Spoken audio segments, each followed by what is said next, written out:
রাজু, আজকে ভার্সিটি গিয়েছিলি? না বাবা, আজকে ভার্সিটিতে যাওয়া হয়নি। আত্মীয় স্বজন কি ভাবলো না ভাবলো এগুলো নিয়ে আমাদের কোনো মাথা ব্যথা নেই। আমরা তোকে বিশ্বাস করি যে তুই এই কাজ করতে পারিস না। তাহলে তুই শুধু শুধু কেন এত প্যারা নিচ্ছিস? তোকে বলেছি না, আশেপাশের মানুষ কি বলবে না বলবে কিছু কানে নিবি না, শুধু নিজের কথাই নিচে চলবি। তুই তো জানিস খুব ভালো করেই তুই এই কাজগুলো করিসনি। যে কাজ করেছে সে ঠিকই জানে। তাই বলেছি তুই নিজের ওপর এত দোষারোপ নেবি না। মানুষ সবসময় তোকে নিচু দেখাতে চাইবে, তোকে ছোট করতে চাইবে, এগুলো থেকে নিজেকে বাঁচিয়ে রাখবে। না বাবা, এগুলো নিয়ে আমি কিছু ভাবিনি। আমি আজকে ভার্সিটিতে যাইনি কারণ শরীরটা একটু খারাপ লাগতেছিল, সেই জন্য। আমি জানি তোমরাও বিশ্বাস করো যে আমি এই কাজটা করিনি। তাহলে আমি শুধু শুধু কেন কষ্ট পাবো মানুষের কথায়? আমি যদি এই কাজটা করতাম আর ওরা যদি আমাকে বলতো, তাহলে আমার গায়ে লাগতো, কিন্তু এখন আমার গায়ে লাগে না। আমরা তো বিশ্বাস করি তোকে, তাই না? মানুষ কি বললো না বললো সেটা আসে যায় না। আমরা তোকে কি বলি সেটা তুই শোন। আর কখনো ওদের সাথে কথা বলতে যেন না দেখি, না শুনি তোকে। জি মা, আর কখনো শুনবে না। ওদের সাথে আমার দেখা হয়েছে কিংবা কথা হয়েছে। ভাইয়া কোথায়? ভাইয়াকে তো দেখতে পাচ্ছি না। তোর ভাইয়া অফিসে গিয়েছে, আজকে অফ ডে ছিল ওর, তারপরও গিয়েছে। আজকে নাকি কি ইম্পর্টেন্ট কাজ আছে সেই জন্য। ও আচ্ছা, ঠিক আছে, সমস্যা নেই। তাহলে আমি এখন রুমে যাচ্ছি। যদি তোমাদের কোনো কিছু দরকার হয় তাহলে আমাকে বলে দিও, আমি এনে দেব। রাজু, তোর ভাবির জন্য আমি পায়েস তৈরি করতেছি। ও তো প্রেগনেন্ট, সেজন্য ওকে গিয়ে দিয়ে আস। মেয়েটা পায়েস খেতে অনেক ভালোবাসে, সেজন্য ওর জন্য তৈরি করেছি। তোর ভাইয়া অফিস থেকে আসতে আসতে কখন না কখন হয়, তুই গিয়ে পায়েসটা দিয়ে আয়। ভাবির বাড়িতে কি এখনই যেতে হবে মা? না মানে বিকেলে গেলে কি হয় না? না রে, পায়েস এখন গরম গরম আছে, ওকে গিয়ে দিয়ে আয়। বেশিক্ষণ লাগবে না, আধা ঘন্টার ব্যাপার। তুই একটু কষ্ট করে চলে যা, তোর বাবা তো যেতে পারবে না। তোর বাবা নিজের অফিসে চলে যাবে কিছুক্ষণের মধ্যেই। আবার আজকে তোর ভাইয়া চলে গিয়েছে দেখে তোর বাবা যেতে লেট হচ্ছে। আচ্ছা ঠিক আছে, সমস্যা নেই। তুমি সব কিছু রেডি করো, আমি আসছি এখনই উপর থেকে রেডি হয়ে। আচ্ছা ঠিক আছে, আমার সব কিছু রেডি আছে, তুই লেট করিস না, তাড়াতাড়ি চলে আয় নিচে। মা এটা বলার পর রাজুর সেখানে না দাঁড়িয়ে সোজা চলে যায় উপরে। উপরে গিয়ে ফ্রেশ হয়ে রেডি হয়ে নেয়। তারপর সোজা নিচে এসে তার মার কাছে গিয়ে বলল, মা, আমি তো রেডি হয়ে চলে এসেছি। এখন কি তোমার হয়েছে নাকি? না হলে দাও, আমি তাড়াতাড়ি বেরিয়ে পড়ি। বিকেলে বন্ধুদের সাথে একটু বের হওয়ার কথা। মা রাজুর দিকে একটা ব্যাগ এগিয়ে দিয়ে বলে উঠলেন, রাজু শোন, ব্যাগটার মধ্যে বেশি নাড়াচাড়া করিস না, বেশি নাড়াচাড়া লাগলে কিন্তু পায়েসটা পড়ে যাবে বাটি থেকে। সাবধানে নিয়ে যাস কিন্তু। আর তুইও বাইক সাবধানে চালাবি, আস্তে আস্তে। তোর বাবার কাছে কিন্তু অনেক কমপ্লেন এসেছে তোর বাইক চালানোর ব্যাপারটা নিয়ে। এখন তোর বাবা তোকে কিছুই বলতে পারে না, অতিরিক্ত আদর করে তো, সেই জন্যই তো শুধু যত রাগ সব আমার সাথে দেখায়। আচ্ছা ঠিক আছে মা, তুমি চিন্তা করো না, আমি আস্তে আস্তে চালাবো। তাহলে এখন যাচ্ছি আমি, কেমন? আচ্ছা ঠিক আছে, সাবধানে যাবি, কিন্তু ওইখানে পৌঁছে আগে আমাকে কল দিবি। রাজু আর কোনো কিছু না বলে সেখান থেকে বেরিয়ে পড়ে। বাইরে গিয়ে বাইকটা নিয়ে সোজা বেরিয়ে পড়ে বাড়ি থেকে। বাড়ি থেকে বেশ কিছু দূর সামনে আসার পর দেখতে পায় তার বন্ধু অনিক দাঁড়িয়ে আছে। অনিককে দাঁড়িয়ে থাকতে দেখে রাজু বাইকটা থামিয়ে অনিককে জিজ্ঞেস করে, কি রে অনেক, তুই এইখানে কি করতেছিস এই সময়? ভার্সিটিতে গিয়েছিলাম রে, সেজন্য এখানে দাঁড়িয়ে আছি। তুই কোথায় যাচ্ছিস? এখন একটু বাবির বাসায় যাব। মা পায়েস দিয়ে পাঠিয়েছে বাবির জন্য। তুই কি বাড়িতে যাচ্ছিস নাকি? নাকি বাড়িতে গেলে চল, আমার সাথে যেতে পারবি। তোকে বাড়ির সামনে নামিয়ে দিয়ে যাচ্ছি। আমি ওই দিক দিয়ে যাব, সেজন্য তোকে ওই দিক দিয়ে নামিয়ে দিয়ে যেতে পারবো। ও আচ্ছা, তাহলে আমাকে নামিয়ে দিয়ে যা এদিক দিয়ে। এটা বলে অনিক আর কোনো কিছু না বলে রাজুর বাইকের পেছনের উঠে বসে। অনেকক্ষণ বসে পড়ার পর অনিক বলে উঠল, কিরে রাজু, এলাকার মধ্যে শুনলাম কিছু মানুষ বলাবলি করতেছে তুই নাকি একটা মেয়েকে রোজ ডিস্টার্ব করিস। এটা তো আমার কোনোভাবে বিশ্বাস হচ্ছে না, তুই নাকি আবার মেয়েদেরকে ডিস্টার্ব করবি। কিন্তু এলাকার মানুষ এগুলো কেন বলতেছে বুঝলাম না। আমি কিছু বলি নাই রে ওই মেয়েকে। ওই মেয়ে হচ্ছে রাজের গার্লফ্রেন্ড। রাজের সাথে আমার ঝামেলা সেটা তো তুই খুব ভালো করে জানিস। রাজ ওর গার্লফ্রেন্ডকে দিয়ে আমার সাথে এটা করিয়েছে। ওই মেয়েকে আমি ভালো করে চিনি না, তাহলে ওকে আমি ডিস্টার্ব করবো কি করে তুই বল? রাজের গার্লফ্রেন্ড নানিকা আছে, ওই মেয়েটা নাকি? হ্যাঁ, ওই মেয়েটাই। রাজ বলেছিল ওই মেয়েকে আমার সাথে এমন করার জন্য, সেই জন্য ওই মেয়েটা আমার সাথে এরকম করেছে। দোস্ত, ওই মেয়েটা খুবই ডেঞ্জারাস। আমাদের ভার্সিটির একটা ছেলে ওই মেয়েকে প্রপোজ করেছিল, তখন রাজ এসে ওই ছেলেটাকে কী করে যে মেরেছিল তুই দেখলে বলতে পারবি। একটা পশুকেও কেউ এভাবে মারে না, কিন্তু ওই দিন আমাদের ভার্সিটির ওই ছেলেটাকে এভাবে মেরেছিল। সবাই দাঁড়িয়ে শুধু দেখেছিল, কেউ একটা টু শব্দ পর্যন্ত করেনি। আমার সাথে তো আর মারামারি করতে পারবে না, এদিক দিয়ে আমার সাথে পেরে উঠবে না, সেই জন্য ও এই টেকনিক খাটিয়ে আমাকেও মানুষের সামনে অপদস্থ করেছে। তারপর আমার কিছু করতে পারেনি, আমার পরিবারকে বিশ্বাস করাতে পারেনি, কারণ আমার পরিবার আমাকে খুব ভালো করে চেনে আমি কেমন। সেটা তো আমরা বিশ্বাস করি যে তুই এমন ধরনের ছেলে না, নয়তো এ পর্যন্ত ভার্সিটিতে উঠেছিস, কখনো কোনো মেয়ের সাথে রিলেশনে যাসনি, কখনো তোর মুখে কোনো মেয়ের নাম শুনি পর্যন্ত। তাহলে আজ কি করে বিশ্বাস করবো তুই একটা মেয়েকে এভাবে রাস্তার মধ্যে হেনস্থা করবি? এটা শুধু তোকে জিজ্ঞাসা করলাম বন্ধু, মন খারাপ করিস না এটা নিয়ে। আরে না, তুই এসব কি বলতেছিস? মন খারাপ করবো কেন? কিন্তু এলাকার কিছু মুরব্বীরা আছে যেটা এটা নিয়ে অনেক কিছু বানিয়ে ছেড়েছে এটাকে। আমি কিছু বলিনি আর বলবো না, কারণ বাবা আমাকে না করেছে, আর আমি মুরব্বীদের সাথে বেয়াদবি করব না। ওরা বেয়াদবি করলে ওদের সাথে বেয়াদবি করতে হবে, এটা আমার ফ্যামিলির শিক্ষা দেয়নি আমাকে। ওরা কথা বলতে বলতে অনিকের বাড়ির সামনে চলে আসে।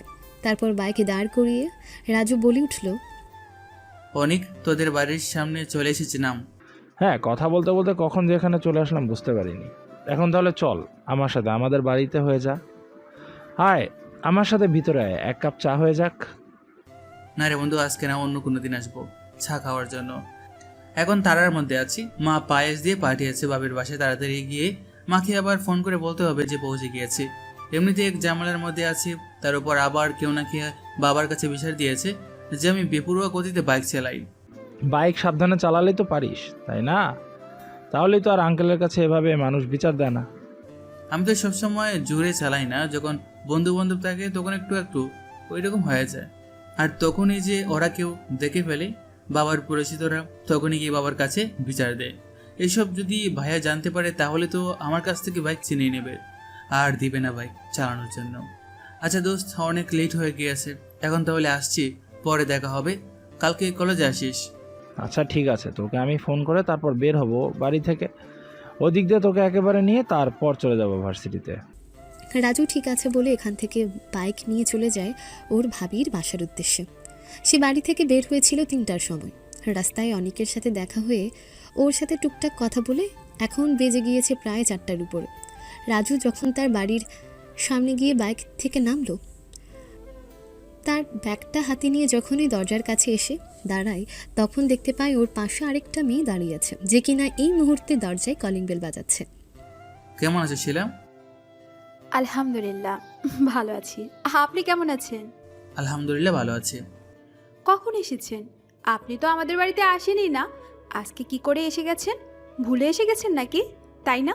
আমার তো মনে হচ্ছে আপনি ভুলে এসে গিয়েছেন। আরে না না, তেমন কিছু না। মা ভাবের জন্য পায়েস রান্না করে পাঠিয়েছে, সেটা দিতে এসেছি। এখন ভার্সিটিতে যাওয়া হয়, সেজন্য আর এখানে আসা হয় না আগের মতো। তুমি কি স্কুল থেকে ফিরছো নাকি মাত্র? তোমার স্কুল ড্রেস পরো না এখনো? হ্যাঁ, মাত্র স্কুল থেকে এসেছি এখানে, আজকে প্রাইভেট নেই, সেজন্য আর দেরি হয়নি, তাই চলে এসেছি। শিলার কথা বলার মাঝখানে শিলার মা এসে দরজা খুলে তখনই রাজুকে দেখতে পেয়ে শিলার মা জিজ্ঞেস করলো, কেমন আছো রাজু? এতদিন পর আমাদের বাড়িতে আসলে বাইরে দাঁড়িয়ে আছো কেন? কলিং বেল দিতে পারতে, এখানে দাঁড়িয়ে আছো। রাজু কিছু বলতে যাবে তার আগেই রাজুর আগে শিলা বলে উঠল, ওনার আগে যে আমি এসেছি সেটা কি তোমার চোখে পড়েনি মা? তুমি কি আমাকে দেখতে পাচ্ছ না? সেই কখন থেকে কলিং বেল বাজিয়ে যাচ্ছি, কিন্তু তোমাদের খবরই নেই কোনো। আলহামদুলিল্লাহ ভালো আছি আন্টি, আপনারা কেমন আছেন? আসলে ভার্সিটিতে যাওয়া লাগে, সেজন্য না এখন আগের মতো আর আসতে পারি না আন্টি। রাজু আর কোনো কিছু না বলে শিলার মায়ের দিকে ব্যাগটা বাড়িয়ে দেয়। এই ব্যাগের মধ্যে কি আছে বাবা? আর তুমি বাইরে দাঁড়িয়ে আছো কেন? ভিতরে এসো, আমিও না তোমাকে বাহিরে দাঁড় করিয়ে রেখে কথা বলতেছি। সমস্যা নেই আন্টি, আজকের ভিতরে যাব না, অন্যদিন যাব। আর এই বাটির মধ্যে পায়েস আছে, মা রান্না করে পাঠিয়েছে বাবির জন্য। ভাবি নাকি পায়েস খেতে অনেক পছন্দ করে, সেই জন্য আজকে মা নিজের হাতে পায়েস রান্না করে পাঠিয়েছে ভাবির জন্য। এটা বললে তো কোনো ভাবেই হবে না তুমি বাহির থেকে চলে যাবে। এটা কখনো হতে পারে না। কথা না বলে তাড়াতাড়ি ভিতরে এসো। রাজু কিছু বলতে যাবে তখন রাজুকে থামিয়ে দিয়ে শিলা বলে উঠল। যদি জানতে পারে আপনি এখানে এসে চলে গিয়েছেন তাহলে ভাবি অনেকটা কষ্ট পাবে, বুঝেছেন? সেজন্য বলতেছি, এখন কথা না বলে তাড়াতাড়ি ভিতরে চলে আসুন। আমি আপুকে ডেকে দিচ্ছি, বলতেছি আপনি এসেছেন। শিলার কথার পরিবর্তে রাজু আর কোনো কথা বলেনি। সত্যি সে তার ভাইয়ের শ্বশুর বাড়িতে এসে দরজার সামনে থেকে চলে যাবে, এটা সত্যিই কেমন দেখায়। ভাবি যদি জানতে পারে যে রাজু এখানে এসে চলে গিয়েছে ঘরের ভেতর থেকে, সে তখন ভাবি সত্যি অনেকটা কষ্ট পাবে। সেজন্য আর কোনো কিছু না বলে ঘরে ঢুকে যায়। বাবা তুমি এখানে বসো, আমি কিছু হালকা নাস্তার ব্যবস্থা করতেছি। এটা বলে শিলার মা এখান থেকে রান্নাঘরের দিকে চলে যায়। শিলা চলে যায় তার আপুর রুমে। আপু গিয়ে দেখো তোমার দেওয়ার এসে গেছে তোমার জন্য পায়েস নিয়ে। রাজু এসেছে? হ্যাঁ মাত্র এসেছে, ঘরে এনে বসিয়েছি। বাইরে থেকে চলে যেতে চেয়েছিল, আমি আর মা ঘরে এনে বসিয়েছি। গিয়ে দেখো কি করতেছে। আচ্ছা ঠিক আছে, তুই কি চেঞ্জ করে নি, আমি যাচ্ছি। এটা বলে ভাবি আর সেখানে দেরি না করে সোজা চলে আসে রাজু যেখানে বসা ছিল সেখানে। এখানে সে রাজুকে দেখে ভাবি বলে উঠল, কি রে রাজু, তুই নাকি এসে এখানে বাহির থেকে চলে যেতে চাইছিলি? কেমন আছেন ভাবি? আসলে বাইরে গিয়ে বন্ধুদের সাথে আড্ডা দিতাম, সেজন্য চলে যেতে চেয়েছিলাম, কিন্তু আন্টি আর শিলা ভিতরে এনে বসিয়েছে। তোকে তো ইচ্ছে মতো বললেও নিয়ে আসতে পারি না, তাহলে কেন আসলি আজকে? আর আজকে এসেও নাকি বাইরে থেকে দরজার সামনে থেকে চলে যেতে চাইছিলে, তাহলে কেন আসলি এখানে? তোমার পায়েস পছন্দ, সেজন্য আজকে মা নিজের হাতে রান্না করে পায়েস পাঠিয়েছে তোমার জন্য। ভাই অফিসে আর বাবা অফিসে যাচ্ছিল, সেজন্য আমাকে দিয়ে পাঠিয়েছে। আমি ভার্সিটিতে যাইনি আজকে। দুপুরে খেয়েছিস নাকি? বাবা আমার শরীরটা এখন কেমন আছে? হ্যাঁ ভাবি, দুপুরে আমরা সকলে একসাথে বসে খেয়েছিলাম, শুধু ভাইয়া অফিসে ছিল। বাবা মায়ের শরীর আলহামদুলিল্লাহ ভালো আছে। দুপুরে খেয়েছিস নাকি? এখানে খেতে বললো ভেবে মিথ্যে কথা বলতেছিস, সত্যি করে বল। আরে না ভাবি, সত্যি কথা বলছি। দুপুরে আমি বাবা আর মা একসাথে বসে খেয়েছি।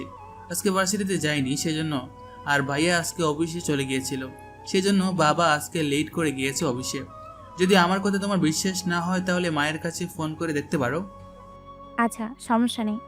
তখনই শিলার মা রাজুর জন্য হালকা কিছু নাস্তা নিয়ে আসে। বিকেলের হালকা নাস্তা চা নাস্তা করার পর যখনই রাজু বের হতে যাবে তখন শিলা এসে বলল, আপু তুমি তো বলেছিলে আমাকে ফুচকা খাওয়ার জন্য টাকা দিবে, তাই না? আজকে যেহেতু তোমার দেবর এসেছে, ওনার সাথে গিয়ে আমি ফুচকা খেয়ে আসি। বাবা ফিরতে ফিরতে তো প্রতিদিন রাত হয়, সেই জন্য আর যাওয়াই হয় না। রাজু তুই একটু কষ্ট করে ওকে 2 প্লেট ফুচকা খাইয়ে দিয়ে যা। আমার মাথা খেয়ে ফেলতেছে, কিছুদিন ফুচকা খাবো করতেছে। আচ্ছা ঠিক আছে ভাবি, শিলাকে আসতে বলো, আমি বাইরে গিয়ে বাইক বসছি। তুই বাইক নিয়ে এসেছিস এখানে, সাবধানে চালাবি কিন্তু ভাই, তোকে নিয়ে কিন্তু তোর ভাই অনেক চিন্তা করে। আচ্ছা ঠিক আছে ভাবি, সাবধানে চালাবো। এটা বলে রাজু সেখান থেকে বেরিয়ে যায়। বাইরে গিয়ে বাইকের মধ্যে বসে তখনই শিলা আসে। রাজু বাইকের মধ্যে উঠে বসে, শিলা তখন তার পেছনে উঠে বসে।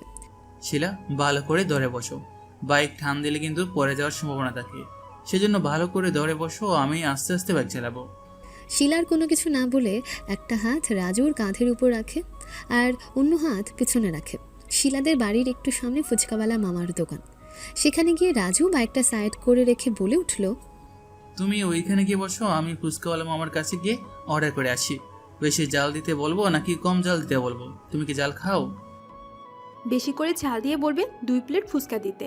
আমি কম ঝাল দিয়ে ফুচকা খেতে পারি না, আমার কেমন যেন ফিল করে। রাজু আর কোনো কিছু না বলে ফুচকাওয়ালা মামার কাছে গিয়ে অর্ডার করে চলে আসে আবার শিলার কাছে। এখনই চলে আসবে। আপনার জন্য অর্ডার দেয়নি। আমি এসব বাইরের অখাদ্য খাই না, এগুলো স্বাস্থ্যের জন্য অপকার, আর ছোটবেলা থেকে এগুলো খেতে দিত না বাবা মা। এটাকে বাহিরের অখাদ্য আর কুখাদ্য বলে না, এটা আমার ইমোশন। শুধু আমার না, প্রত্যেকটি মেয়ের ইমোশন এই ফুচকা চটপটি। রাজু কিছু বলতে যাবে তার আগেই ফুচকাওয়ালা মামা এসে অর্ডার করা 2 প্লেট ফুচকা দিয়ে যায়। এই নাও, এখন আর কথা না বলে তাড়াতাড়ি খেয়ে নাও, তারপর আবার তোমাকে বাসায় পৌঁছে দিতে হবে। আমাকে বাসায় পৌঁছে দিতে হবে না, আমি যেতে পারবো। আপনি বরং চলে যান, এখন সমস্যা নেই। তুমি বললে তো আর হবে না, তাই না? আমার সাথে বাড়ি থেকে বের হয়ে এসেছো। এখন তোমাকে যতক্ষণ পর্যন্ত না বাড়িতে পৌঁছে দিতে পারবো ততক্ষণ তুমি আমার দায়িত্বে। আচ্ছা ঠিক আছে, তাহলে একটু বসুন, আমি খেয়ে নিচ্ছি, তারপর না হয় বাড়িতে যাব। শিলার কথার পরিবর্তে রাজু আর কোনো কিছু না বলে সেখানে বসে। শিলা এক প্লেট করে খেতে খেতে প্রায় 5 প্লেটের মতো ফুচকা খেয়ে নেয়। রাজু আর কোনো কিছু না বলে সেখানে গিয়ে ফুচকাওয়ালা মামার বিলটা দিয়ে দেয়।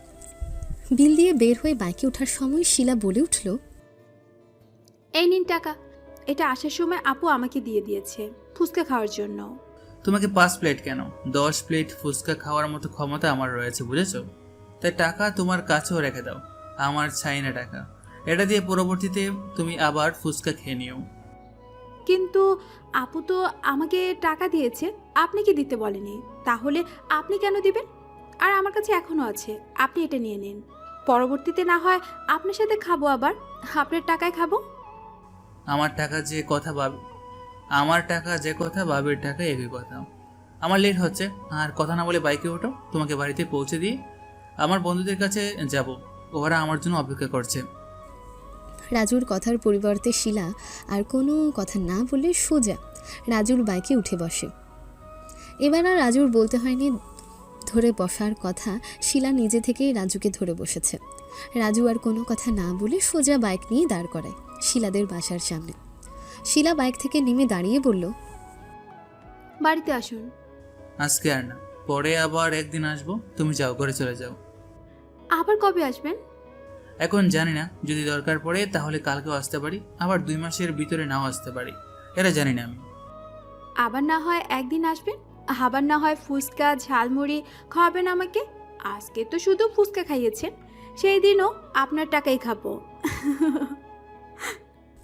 রাজু কোনো কিছু না বলে একটা মুচকি হাসি দিয়ে এখান থেকে চলে যায়। আর এদিকে শিলা রাজুর হাসি দেখে সে নিজেও হাসতে হাসতে চলে যায় বাড়িতে। কি রে শিলা, এভাবে আসছিস কেন? আর রাজু কোথায়? ওকে তোকে ফুচকা খাইয়ে বাড়িতে দিয়ে গিয়েছে নাকি চলে গিয়েছে ওইখান থেকে নামিয়ে দিয়ে? ওইখানে যাওয়ার পর ফুচকা অর্ডার দেওয়ার পর আমি বলেছিলাম ওনাকে চলে যাওয়ার জন্য, কিন্তু উনি যায়নি, বলেছে আমাকে যতক্ষণ পর্যন্ত বাড়িতে পৌঁছে না দেবে ততক্ষণ নাকি ওনার দায়িত্ব। ফুচকা খাওয়া শেষ হওয়ার পর আমাকে এইখানে এনে নামিয়ে দিয়ে চলে গিয়েছে। যতক্ষণ পর্যন্ত আমি ফুচকা খেয়েছি ততক্ষণ পর্যন্ত আমার সামনে বসেছিল।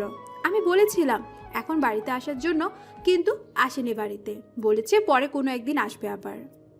রাজুর মতো দায়িত্ববান একজন ছেলে পাওয়া খুবই মুশকিল। রাজু একবার যেটা নিজের কাছে নিবে, নিজের দায়িত্বের মধ্যে নিবে, সেটা সম্পূর্ণ না করে সেটা সেখানে পিছিয়ে আসবে না।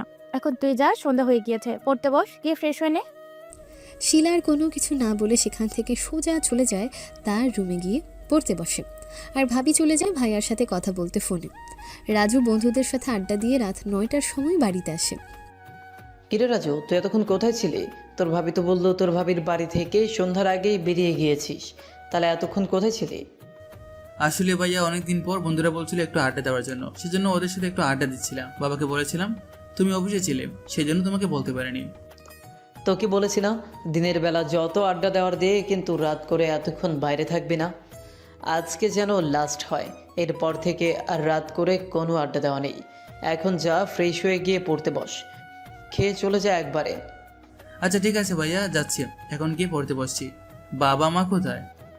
বাবা মা শুয়ে গিয়েছে, তুই খেয়ে ওপরে তোর রুমে চলে যা, তোর খাবার টেবিলের ওপর রাখা আছে। রাজু আর কোনো কিছু না বলে সে তার রাখা খাবারটুকু খেয়ে নেয়। উপরে গিয়ে কিছুক্ষণ সময় পড়াশোনা করার পর শুয়ে পড়ে। পরের দিন সকালে একেবারে ফ্রেশ হয়ে রেডি হয়ে নিচে আসে ভার্সিটিতে যাওয়ার জন্য। সকালের নাস্তা করে বেরিয়ে পড়ে ভার্সিটির উদ্দেশ্যে। রাজু, বাইক কিন্তু সাবধানে চালাবি।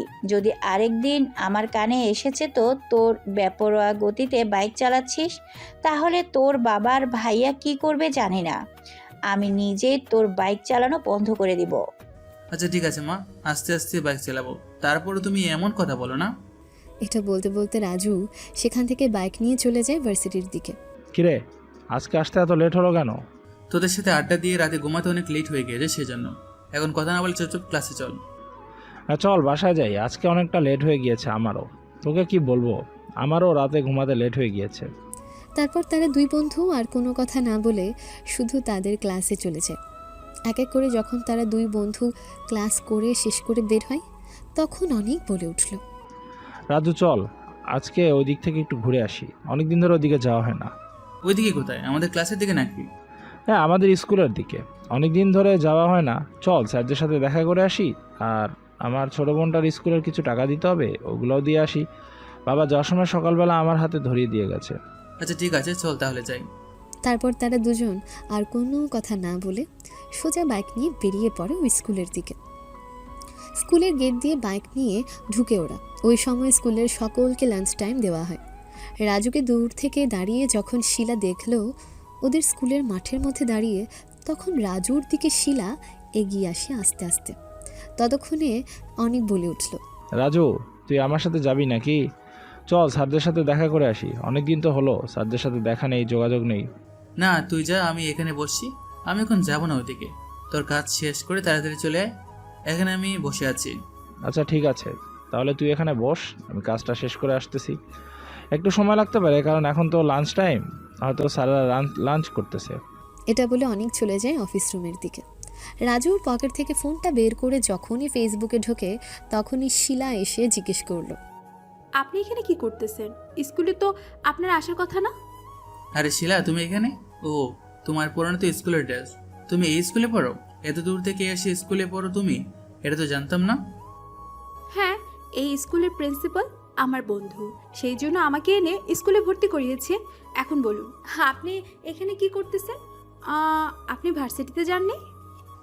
ওই যে ওই ছেলেটা দেখতেছো না, নাম অনিক, ওর বোন পড়ে এই তোমাদের স্কুলে 8-এ। ওর বোনের স্কুলে কিছু টাকা পয়সা দেবে, সেই জন্য ও আমাকে নিয়ে এসেছে। আমার বন্ধু, আমরা একই ভার্সিটিতে পড়ি। আচ্ছা ঠিক আছে, সমস্যা নেই। বেশিক্ষণ থাকবেন না এখানে, চলে যান। আর আপনার মোবাইল নাম্বারটা দেন তো একটু। রাজু কিছু বলতে যাবে তার আগে শিলা রাজুর হাত থেকে ফোনটা নিয়ে বলল, এত কথা কেন বলেন? আমি বুঝি না। একটা কথা বলেছি, সেটা শুনলেই তো হয়। আপনার ফোন আমি তো নিয়ে যাব না, তাই না? রাজু কিছু বলে না। শিলা ওর ফোনের মধ্যে ঘাটাঘাটি করে, কি করে, তারপর আবার রাজুর হাতে ফোনটা ফেরত দিয়ে দেয়। তারপর রাজুকে বলল শিলা, আপনার ফেসবুক আইডি থেকে আমার অ্যাকাউন্টের ফ্রেন্ড রিকোয়েস্ট পাঠিয়েছি, ক্যান্সেল করবেন না কিন্তু। কালকে আমি মায়ের ফোনে আমার নতুন একটা অ্যাকাউন্ট খুলেছি, সেটার মধ্যে ফার্স্ট ফ্রেন্ড রিকোয়েস্ট আপনি পাঠিয়েছেন এবং ফার্স্ট ফ্রেন্ডটা আপনাকে বানাবো। তোমার বয়স কত? তুমি ফেসবুক আইডি ইউজ করো? তোমার মতো যে সময় আমরা টেনে পড়তাম, তখন মোবাইল কি জিনিস চিনতাম না, বুঝতাম না। বাবা মেয়েটা মাঝে মধ্যে নিলেও বকা খেতে হয়েছে, তারপর আবার রেখে দিয়েছি। বললাম তো, কালকে মাত্র খুলেছি মায়ের ফোনে ফেসবুক অ্যাকাউন্ট। আমার তো নিজের কোনো ফোন নেই, সেই জন্য আগে খুলতে পারিনি। আর আমার ফেসবুকের কোনো ফ্রেন্ডও নেই। আপনাকে ফার্স্ট ফ্রেন্ড বানাবো, বেশি ফ্রেন্ড বানাবো না। শিলার কথা বলার মাঝখানে অনেক চলে আসে ওখানে। কে রে রাজু, তোরা কি দুজনকে চিনিস নাকি? শিলা, তুমি যাও ক্লাসে, যাও গিয়ে ক্লাস করো, আমরা চলে যাচ্ছি। আর লাঞ্চ করেছো? না, লাঞ্চ করা হয়নি এখনো। লাঞ্চ টাইম দেওয়ার সাথে সাথে আমরা যখন বের হই তখনই আপনাকে দেখতে পারি, তারপর আপনার কাছে চলে এসেছি। অনেক, তুই একটু এখানে দাঁড়া, আমি আসতেছি। শিলা চলো আমার সাথে। কোথায় যাবেন এখন? আমি লাঞ্চ করে নিব, এখান থেকে বাইরে থেকে কিছু আনতে হবে না। কথা না বলে তাড়াতাড়ি আসো, তোমাকে আবার স্কুলের ভিতরে রেখে আমি বাড়িতে যাব। কালকে রাতে দেরিতে যাওয়াতে ভাইয়ের বকা খেয়েছি। শিলা আর কোনো কিছু না বলে রাজুর সাথে যেতে থাকে। তারপর বাইরে গিয়ে রাজুর একটা বিরিয়ানির প্যাকেট কিনে শিলার হাতে দিয়ে বলল, এদিকে ওইদিকে না দাঁড়িয়ে সোজা ক্লাসের মধ্যে এটা খেয়ে নেবে। শিলা আর কোনো কথা না বলে সেখান থেকে চলে যায় সোজা বিরিয়ানির প্যাকেটটা নিয়ে। শিলা অনেকবার না করেছে রাজুকে, কিন্তু রাজু ওর কোনো কথা শোনেনি। তারপর শিলাকে আবার বাইক পর্যন্ত নিয়ে এসে শিলাকে বলল চলে যেতে। দোস্ত, মেয়েটা কে ছিল রে? দেখতে তো ভীষণ সুন্দরী। এত দিকে নজর দিস কেন? এটা ভাইয়ের শালি, চোখ সাবধানে রাখিস। এতটুকু বলে দিলাম, বেশি কিছু বলবো না। দোস্ত, আমার যা বোঝার বোঝা হয়ে গেছে, আজকের পর থেকে আমার ভাবি হয় উনিও। অনেকের কথা শুনে রাজু ওর দিকে একটু রাগীভাবে তাকায়। তারপর আর কোনো কথা না বলে সোজা বাইকে উঠিয়ে বাইক স্টার্ট দিয়ে চলে যায়। অনেককে অনেকের বাড়ির সামনে নামিয়ে দিয়ে রাজু চলে আসে তার বাড়িতে। রাতে যখন রাজু ফোন টিপতেছিল, তখনই মেসেঞ্জারে একটা SMS আসে। কি করতেছেন এখন? কিছু করতেছি না, শুয়ে আছি আর ফোন দেখতেছি। তুমি কি করতেছো? এই তো পড়াশোনা শেষ করে এখন মায়ের ফোনটা নিলাম একটু। ডিনার করেছেন? আঙ্কেল আন্টি ভাইয়া ওরা কেমন আছে? হ্যাঁ করেছি কিছুক্ষণ আগে। বাবা মা ওরা ভালোই আছে। তোমার বাড়িতে সবাই ভালো আছে তো? এভাবে ওদের মধ্যে প্রায় রাত 10টা থেকে কথা শুরু হয়, 12টার সময় শেষ হয়। এইভাবে কথা চলতে চলতে 1.5 মাসের মতো হয়েছে। 1.5 মাসের মধ্যে ওদের মধ্যে একটা রিলেশনও তৈরি হয়েছে। এখন আর শিলা রাজুকে আপনি করে বলে না, তুমি করে বলে, কিন্তু সবার সামনে আপনি করে বলে। রাজু, আমি তোকে যেটা জিজ্ঞেস করবো তুই সেটার উত্তর দিবি কিন্তু। কি হয়েছে বাবা? আমি তো তোমার সব প্রশ্নের উত্তর দিই, তাহলে এটার দিব না কেন? তুই শিলার সাথে কতদিন ধরে রিলেশনে আছিস? টেবিলে বসে সবাই খাচ্ছিল, তখন বাবার কথাটা শুনে সকলের খাওয়া থেমেছে। কিছুদিন হবে, কিন্তু 1.5 মাস ধরে আমাদের ফোনে নিয়মিত কথা হচ্ছে, SMS-এ। আমি তোদের সম্পর্কের মধ্যে বাধা হয়ে থাকবো না, কিন্তু তোকে শিলার যোগ্য হতে হবে। সেই জন্য আমি ঠিক করেছি তুই আমেরিকা গিয়ে বাকি পড়াটা ওইখানে শেষ করে আসবি। রাজু কিছু বলতে যাবে, তার আগেই বাবা বলে উঠল আবার। তুই যদি আমার কথা শুনিস তাহলে তুই যা বলবি আমি তাই করব। শিলাকে তোর কাছে রেখে দেবো সারা জীবনের জন্য। আর যদি আমার কথা না শুনিস তাহলে আমার কিছু করার নেই। তোদের এই সম্পর্ক আমি কোনোদিন মেনে নেব না। তুই নিজে জানিস আমি যেটা বলেছি সেটা করি। আরে হ্যাঁ, আমেরিকা গিয়ে তুই শিলার সাথে কোনো যোগাযোগ রাখতে পারবি না। তুমি যে কথাগুলো বললে, আমি কি সেই কথাগুলো বিশ্বাস করতে পারি বাবা? 100 বার পারবি। তুই জানিস তোর বাবা কখনো মিথ্যা কথা বলে না। আমি যা বলেছি তাই হবে, তুই দেখে নিস। ওকে ঠিক আছে, তাহলে তুমি আমার ভিসার ব্যবস্থা করো, আমি খুব শীঘ্রই চলে যাব। তুমি যখন বলবে তখনই। তো সব কিছু ঠিক করা আছে, তুই কালকে চলে যাচ্ছিস। আর হ্যাঁ, আমি যা বলেছি তা কিন্তু শুনবি। যদি তুই শিলার সাথে যোগাযোগ রাখার চেষ্টা করেছিস বা রেখেছিস, আমি কিন্তু সেটা জানতে পারবো। তখন আমি কি করব আমি জানি না। তুমি যা বলবে আমি তাই করব, তুমি শুধু তোমার কথাটা রেখো। এটা বলে রাজু সেখান থেকে উঠে চলে যায়। রাজুর আমেরিকা যাওয়ার সব ব্যবস্থা করা ঠিক তো? জি স্যার, আমি সব কিছু ঠিক করে রেখেছি। আপনি যখন বলেছিলেন তখনই। ছোট স্যার চাইলে রাত্রের সময় রওনা দিতে পারবে। আমি টিকিট কেটে দিয়েছি, রাত 10টায় ফ্লাইট। আচ্ছা ঠিক আছে, তাহলে আমি ওকে পাঠিয়ে দেওয়ার ব্যবস্থা করতেছি, পুরোপুরি হবে। বাবা, এসব কি হচ্ছে আমাকে একটু বলবে তোমরা? রাজুকে এখন তোমরা আমেরিকা পাঠাচ্ছ কেন এত বছরের জন্য? আমি যা করতেছি আমাকে তা করতে দে। সবার ভালোর জন্য, বিশেষ করে রাজুর ভালোর জন্য এটা করতেছি। ভাইয়া আর কোনো কিছু বলে না। বাবা এখান থেকে উঠে নিজের রুমে চলে যায়। বাবার রুমে গিয়ে মাকে বলল, রাজু আজকে রাতে আমেরিকা চলে যাচ্ছে পড়াশোনা করার জন্য। ওর ব্যাগগুলো গুছিয়ে দাও। আমি সব কিছু কিনে এনে রেখেছি ওর যা যা প্রয়োজন। আগে তো বলিনি রাজু আমেরিকা চলে যাচ্ছে পড়াশোনা করার জন্য। আজকে হঠাৎ বলতেছেন যে কোনো কিছু হয়েছে? না হলে তো আপনি এমন করেন না। রাজু পড়াশোনা করতে আমেরিকা যাচ্ছে, কোনো কিছু হয়নি। ও বলেছে, সেজন্য আমি সব কিছু খুব তাড়াতাড়ি রেডি করে দিয়েছি। মা আর কোনো কিছু না বলে সোজা রাজুর রুমে চলে যায়, গিয়ে সব কিছু গুছিয়ে দিতে থাকে। আর রাজুর সাথে এটা সেটা নিয়ে গল্প করতে থাকে। রাত 8টায় বাড়ি থেকে খাবার খেয়ে বের হয়ে যায় রাজু এয়ারপোর্টের উদ্দেশ্যে। তার ভাইয়া এবং বাবা ওরা দুজন ওকে এগিয়ে নিয়ে যায়। ভালোভাবে থাকিস ওইখানে, পড়াশোনাটা ঠিক মতো করে তাড়াতাড়ি চলে আসিস। তোর জন্য অপেক্ষায় রইলাম। দোয়া করিস ভাইয়া, বাবা যে শর্তগুলো দিয়েছে এগুলো যেন পূরণ করে ফিরতে পারি। আর ওকে দেখে শুনে রাখিস, একটু ছোটো তো, হয়তো আজকের পর থেকে আর তার সাথে যোগাযোগ হবে না। কী অবস্থা থাকবে সেটাও জানি না। আচ্ছা ঠিক আছে, ভালো থাকিস, আমি আসছি। এটা বলে রাজু সেখানে আর না দাঁড়িয়ে চলে যায় এয়ারপোর্টে। রাজু যখন চলে যাচ্ছিল তখন রাজুর বাবা রাজুর দিকে তাকিয়ে বিনা শব্দে চোখ থেকে 2 ফোঁটা জল গড়িয়ে ফেলে। এটা ভাইয়া দেখে ফেলল, দেখে বলল, বাবা, তুমি কান্না করতেছ, তারপরেও তুমি ওকে এভাবে যেতে দিয়েছো কেন?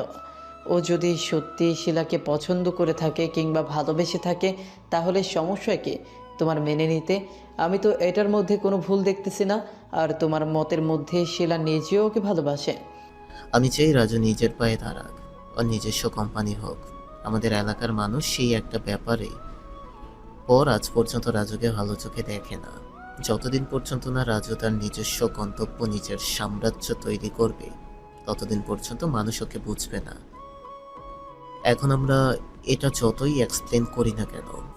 রাজুর ভাইয়া সব কিছু বুঝতে পেরে আর কোনো কথা না বলে সেখান থেকে গাড়ি নিয়ে চলে যায় বাড়িতে। রাজু বাড়ি থেকে আমেরিকা চলে গিয়েছে আজ 3 দিন হতে চলল। এর ভেতরে রাজু কোনো যোগাযোগ নেই, শুধু আমেরিকাতে পৌঁছে বলেছিল যে সে আমেরিকাতে পৌঁছে গিয়েছে এবং প্রতি 1 সপ্তাহ পর পর বাড়িতে কথা বলবে।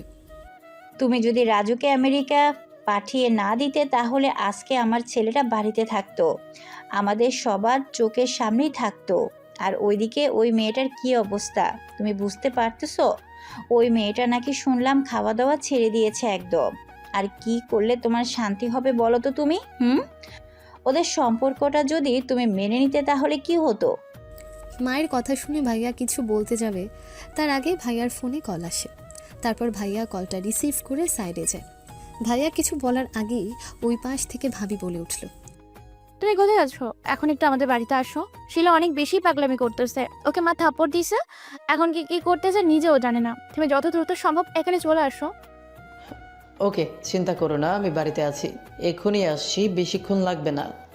ভাইয়া এটা বলে ফোন কেটে বাবার কাছে গিয়ে বলল, বাবা, আমাকে একটু শিলাদের বাড়িতে যেতে হবে, তোমার বৌমা কল করেছে, কিছু জিনিসপত্র লাগবে, ওইটা দিয়ে আসি আমি, কেমন?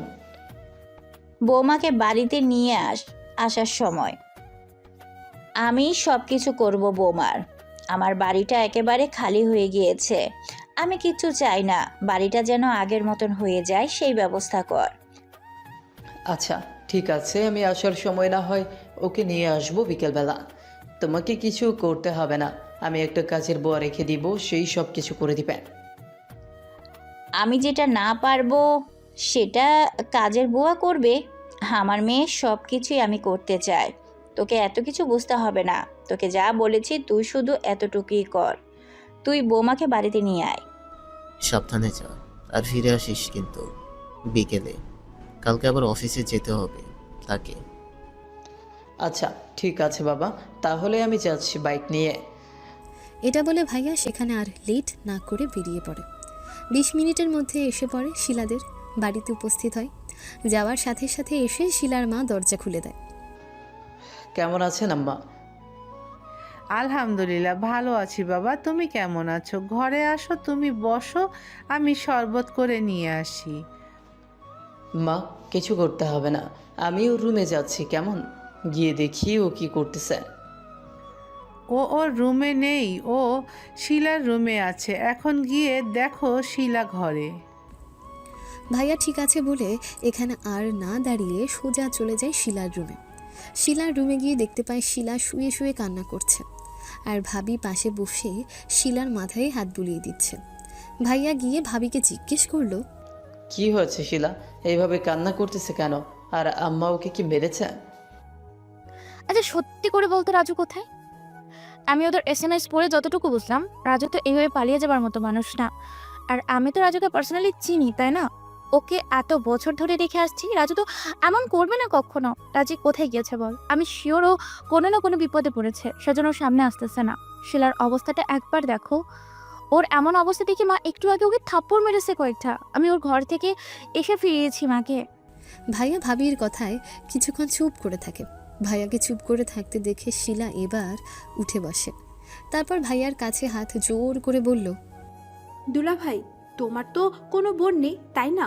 তুমি তো বলেছিলে আমি তোমার বোন, এখন তোমার বোন হয়ে তোমার কাছে কিছু চাইছি, তুমি কি আমার কথাটা রাখবে না?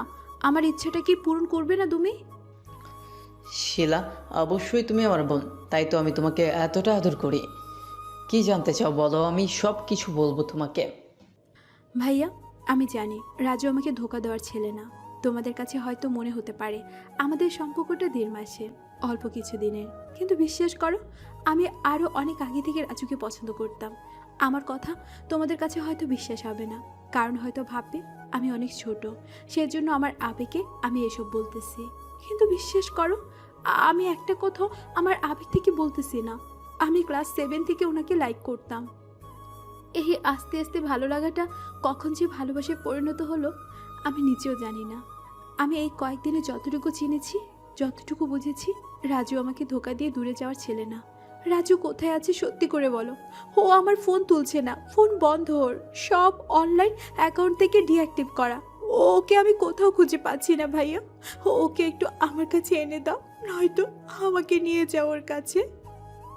শিলা এই কথাগুলো কান্না করতে করতে বলে। শিলার কান্না করা কথাগুলো শুনে ভাইয়া আর চুপ করে থাকতে পারল না। তারপর শিলার মাথার মধ্যে হাত বুলিয়ে বলে উঠল, আপু, এখন তো আর তুমি রাজুর কাছে যেতে পারবে না। এটা আর এখন সম্ভব না। রাজু তোমার থেকে অনেক দূরে আছে এখন। চাইলেও তুমি যেতে পারবে না ওইখানে। শিলা কিছু বলতে যাবে তার আগেই ভাবি বলে উঠল, রাজু এখন কোথায় আছে? আর তুমি আমাকে কোনো কিছু জানাওনি কেন এতদিন? এতবার বলার পরও তোমরা কি রাজুকে কোথাও লুকিয়ে রেখেছো বা কোথাও পাঠিয়ে দিয়েছো? সত্যি করে বলবে কিন্তু। ভাবির কথা শোনার পর ভাইয়া চুপ করে থাকতে পারল না। তারপর বলতে শুরু করলো, 3 দিন আগে বাবা তোমাদের কথা কি করে জেনে গিয়েছে। তারপর বাবা রাজুকে সব কিছু জিজ্ঞেস করার পর রাজু সব সত্যি সত্যি বলে দেয় বাবাকে। তারপর কি হয়েছে বাবা? কিছু বলেছে ওকে? কিছু করেছে? একটু একটু করে বলে থেমে না নিয়ে পুরোটা শেষ কর। আমার টেনশন হচ্ছে খুব। রাজু কোথায়? আমি নিজে ওর ফোনে অনেকবার ট্রাই করেছি, কিন্তু ওকে কোথাও খুঁজে পাচ্ছি না। না সিমে, না ফোনে ঢুকছে, না অনলাইনে কোনো অ্যাকাউন্ট অ্যাক্টিভ আছে। সেদিন বাবা ওকে বলেছিল যে যদি শিলাকে ওর লাইফে পেতে চায় তাহলে বাবা যে শর্ত দিবে সেই শর্ত ওকে মানতে হবে। প্রথমে রাজু বাবার শর্তগুলো মানতে চায়নি। তারপর বাবা বলেছে যদি ওই শর্তগুলো না মানে তাহলে শিলাকে কখনোই রাজুর লাইফে আসতে দিবে না। কি এমন শর্ত দিয়েছে আঙ্কেল যার জন্য ও আমার থেকে এতটা দূরে গিয়েছে? ভাইয়া, আমার ভয় করতেছে, একটু তাড়াতাড়ি বলো তুমি। বাবা আগে থেকেই সব কিছু জানতো, সেই জন্য বাবা সব ব্যবস্থা করে রেখেছিল। সেদিন রাতেই রাজুকে আমেরিকা পাঠিয়ে দিয়েছে, বাকি পড়াশোনাটুকু আমেরিকা থেকে শেষ করার জন্য। এবং ভালো একটা পজিশনে যাওয়ার পর বাবা নিজে দাঁড়িয়ে থেকে তোমাদের বিয়ে দিবে বলেছে। তাহলে সমস্যা কি? রাজু আমেরিকায় গিয়েছে পড়াশোনা শেষ করার জন্য, তুমি আমাকে বলোনি? আর রাজু কেনই বা ওসব অনলাইন অ্যাকাউন্ট ডিলিট করে দিয়েছে, ডিঅ্যাক্টিভ করে দিয়েছে কেন?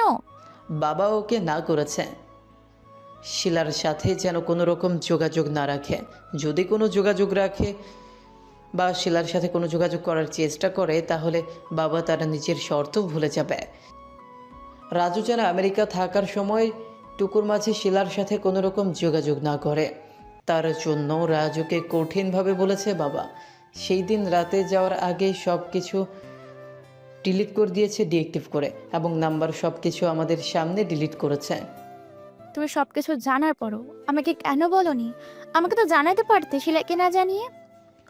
আমি ভেবেছিলাম তোমাকে সব কিছু জানাবো এক সময় করে, কিন্তু অফিসের কাজের চাপে সব কিছু সেরে উঠতে পারতেছিলাম না। এরকম সিচুয়েশনে বাবা নিজে ভালো করে কাজে মন দিতে পারতেছে না। সেদিন যখন রাজু চলে গিয়েছিল এয়ারপোর্টের ভেতর, তখন বাবা নিজে কান্না করেছিল। সব কিছুই বুঝলাম, তাহলে রাজু আমাকে কেন কন্ট্যাক্ট করেনি এখনো পর্যন্ত? 3 দিন হয়ে যাচ্ছে। রাজু তোমাকে কি করে কন্ট্যাক্ট করবে? ও তো আমাদের বাড়িতে কারোর সাথে কন্ট্যাক্ট করেনি এই 3 দিনের ভেতর। বাড়ি থেকে যেদিন গিয়েছে সেদিন আমেরিকা পৌঁছে শুধু বলেছিল আমি আমেরিকাতে পৌঁছে গিয়েছি, আর সাথে বলেছিল আমি প্রত্যেক সপ্তাহে একবার করে বাড়িতে কল দিব, তাছাড়া আমি আর বেশি কল দিতে পারবো না। এতটুকু বলেই সেদিন ফোন কেটে দিয়েছিল। এতক্ষণ দুলাভাই এবং আপুর সব কথাই শুনছিল শিলা। ওদের কথা শোনার সময় শিলার চোখ থেকে অনবরত পানি ঝরতে থাকে। শিলার কান্না থামানোর জন্য ভাইয়া গিয়ে শিলার মাথার কাছে বসে শিলার মাথায় হাত বুলিয়ে দিয়ে বলল, এই পাগলি বোন আমার, রাজু তোমাকে নিজের কাছে আনার জন্য এত দূরে গিয়েছে, সেই জন্য এত কষ্ট করতেছে রাজু। কয়েকটা বছর শুধু অপেক্ষা করো, রাজু ফিরে আসবে তোমার কাছে, ফিরে আসবেই সে। রাজু ফিরে এসে সর্বপ্রথম তোমাকে খুঁজে বের করবে, বিশ্বাস করো। ও যাওয়ার সময় আমাকে বলে গিয়েছে যেন তোমার খেয়াল রাখি। ভাইয়ার কথা শুনে এবার শিলা অনেকটা কান্না থামায়। শিলা যখন কান্না থামায়, শিলাকে কান্না থামাতে দেখে ভাইয়া বলে উঠল ভাবিকে, এখানে আর দেরি করে লাভ নেই। মা বলেছে তাড়াতাড়ি বাড়িতে যাওয়ার জন্য, বাড়িটা অনেক খালি পড়ে আছে। তোমাকে বলেছে এখন যাওয়ার সময় যেন সাথে করে নিয়ে যায়। ওখানে সব কিছু মা দেখাশোনা করবে, আর আমি কাজের বর রেখে দিব একজন, সমস্যা হবে না তোমার কোনো। আর ওইখান থেকে শিলার স্কুল অনেকটা কাছে, শিলা আমাদের সাথে চলে যাবে ওইখানে। আচ্ছা ঠিক আছে, সমস্যা নেই। আমি তাহলে যাচ্ছি, গিয়ে ব্যাগ গুছিয়ে নিচ্ছি। আমার সব কিছু গোছানো আছে, শুধু ব্যাগের মধ্যে ভরলে হয়ে যাবে। আবার শিলা যাবে কেন? ওর পড়াশোনা আছে তো। এইসব নিয়ে তোমাকে চিন্তা করতে হবে না, আমি ওইখানে সব কিছু ঠিক করে দিব, বুঝেছ? রাজু যাওয়ার আগে আমাকে বলে গিয়েছে যেন শিলার সম্পূর্ণ খোঁজ খবর রাখি আমি, দেখে শুনে রাখি আমি। শিলা এখানে থাকলে ওর মাইন্ড অন্যদিকে চলে যাবে, আর ওইখানেও তোমার সাথে থাকলে কিছুটা রিল্যাক্সে থাকতে পারবে। ওইখানে সঙ্গী পাবে তোমাকে কথা বলার। বাড়িতে মা আছে, বাবা আছে। আচ্ছা ঠিক আছে, তাহলে আমি এখন যাচ্ছি, গিয়ে ব্যাগে সবকিছু গুছিয়ে নিই। এটা বলে যখন ভাবি নিজের রুমে যাচ্ছিল তখন ভাবির পিছু পিছু ভাইয়া নিজেও ভাবির রুমে যায়। তারপর ভাবির রুমে গিয়ে ভাইয়া ভাবিকে বিছানার মধ্যে বসিয়ে দিয়ে সব জামা কাপড় নিজে প্যাক করতে থাকে ব্যাগের মধ্যে। তখনই শিলার মা এসে বলল, কিরে তোরা কি এখন চলে যাচ্ছিস নাকি? চলে যাবি আজকের আগে তো বলিসনি আমাকে। আসলে মা, আমাদের বাড়িটা একেবারে খালি পড়ে আছে। রাজু চলে যাওয়ার পর থেকে এখন মা শুধু কান্নাকাটি করে, সারাক্ষণ বাড়িতে কেউ নেই বলে একা থাকে। একটু আগে আসার সময় আমাকে মা বলে দিয়েছে যেন ফেরার সময় ওকে নিয়ে ফিরি। আর আমি শুধু ওকে একা নিয়ে ফিরবো না, শিলাকেও সাথে নিয়ে যাচ্ছি। শিলা এখানে থাকলে ওর মাইন্ড অন্যদিকে চলে যাবে, সেখানে ওর আপুর সাথে আমার মা আছে, সবার সাথে একসাথে মিলেমিশে থাকতে পারবে। আর আপনি মাঝে মধ্যে চলে যাবেন, সপ্তাহে 2-1 3 চলে যাবেন। বাবা তো অফিসে সকালে গেলে ফিরতে ফিরতে 8টা-9টা বেজে যায়। আচ্ছা ঠিক আছে বাবা, তোমাদের যেটা ভালো মনে হয় তোমরা সেটাই করো। আমি কি আর বলবো এখানে, আমার চেয়ে ভালো তোমরা সকলেই বুঝো। কিন্তু আমার কথা হচ্ছে গিয়ে, রাজু কোথায়? রাজুকে তোমরা কোথায় পাঠিয়েছো? বাবা শিলার আর রাজুর সম্পর্কে সব কিছু জেনে গিয়েছিল আরও অনেক আগেই, সেই জন্য বাবা রাজুকে আমেরিকায় পাঠিয়েছে বাকি পড়াশোনাটুকু শেষ করে আসতে। বাবা রাজুকে শর্ত দিয়েছে ওইখান থেকে যদি বাকি পড়াশোনাটা শেষ করে আসে তাহলে বাড়িতে ফেরার সাথে সাথে শিলার সাথে বিয়ে দিবে ওকে। আমি আর কি বলবো, তোমাদের বাবারা যা বুঝে সেটাই করুক, ভালো বুঝে। আমার আর এখানে বলার মতো কিছুই নেই।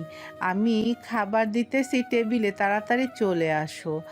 তোমরা খাবার খেতে থাকো, আমি ব্যাগ গুছিয়ে দিচ্ছি, সমস্যা নেই।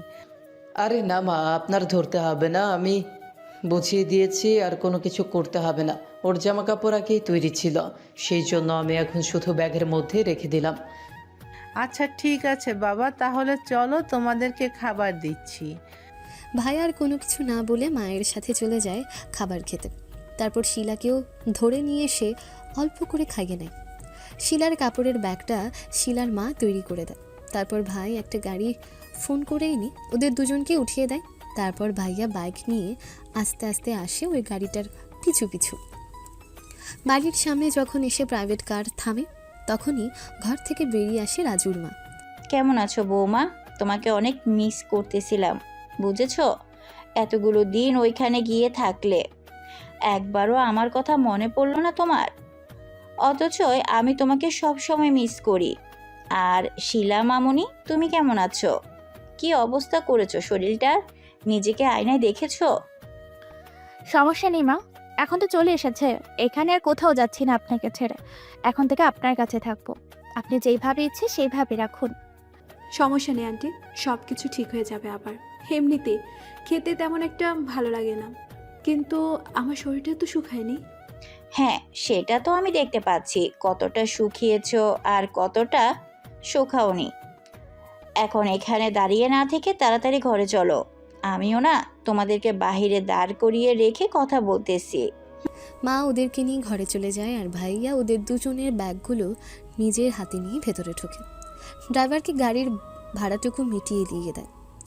মা, বাবা কোথায়? বাবা কি দেখতে পাচ্ছি না, বাবা কি বাড়িতে নেই?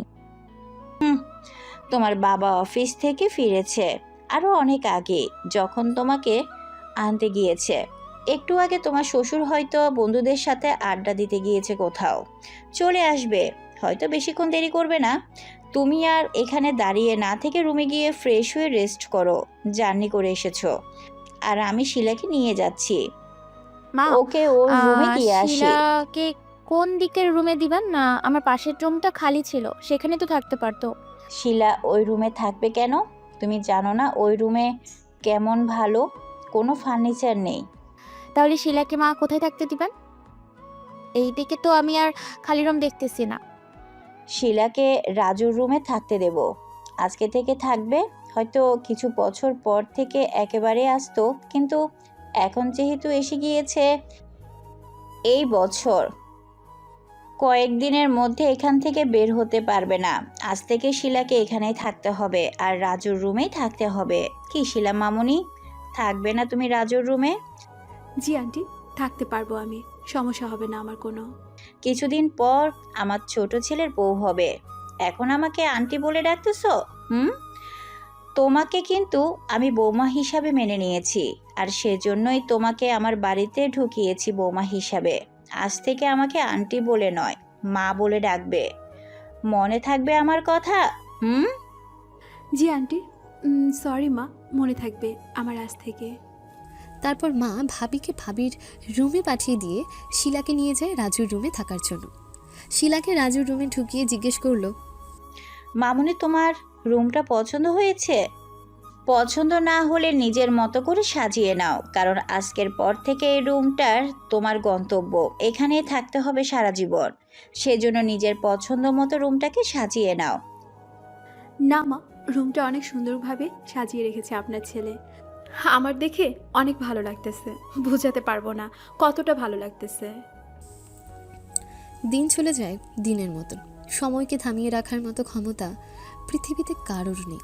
যদি সময়কে থামিয়ে রাখার মতন ক্ষমতা কারোর হাতে থাকতো, তাহলে মানুষের মৃত্যু হতো না।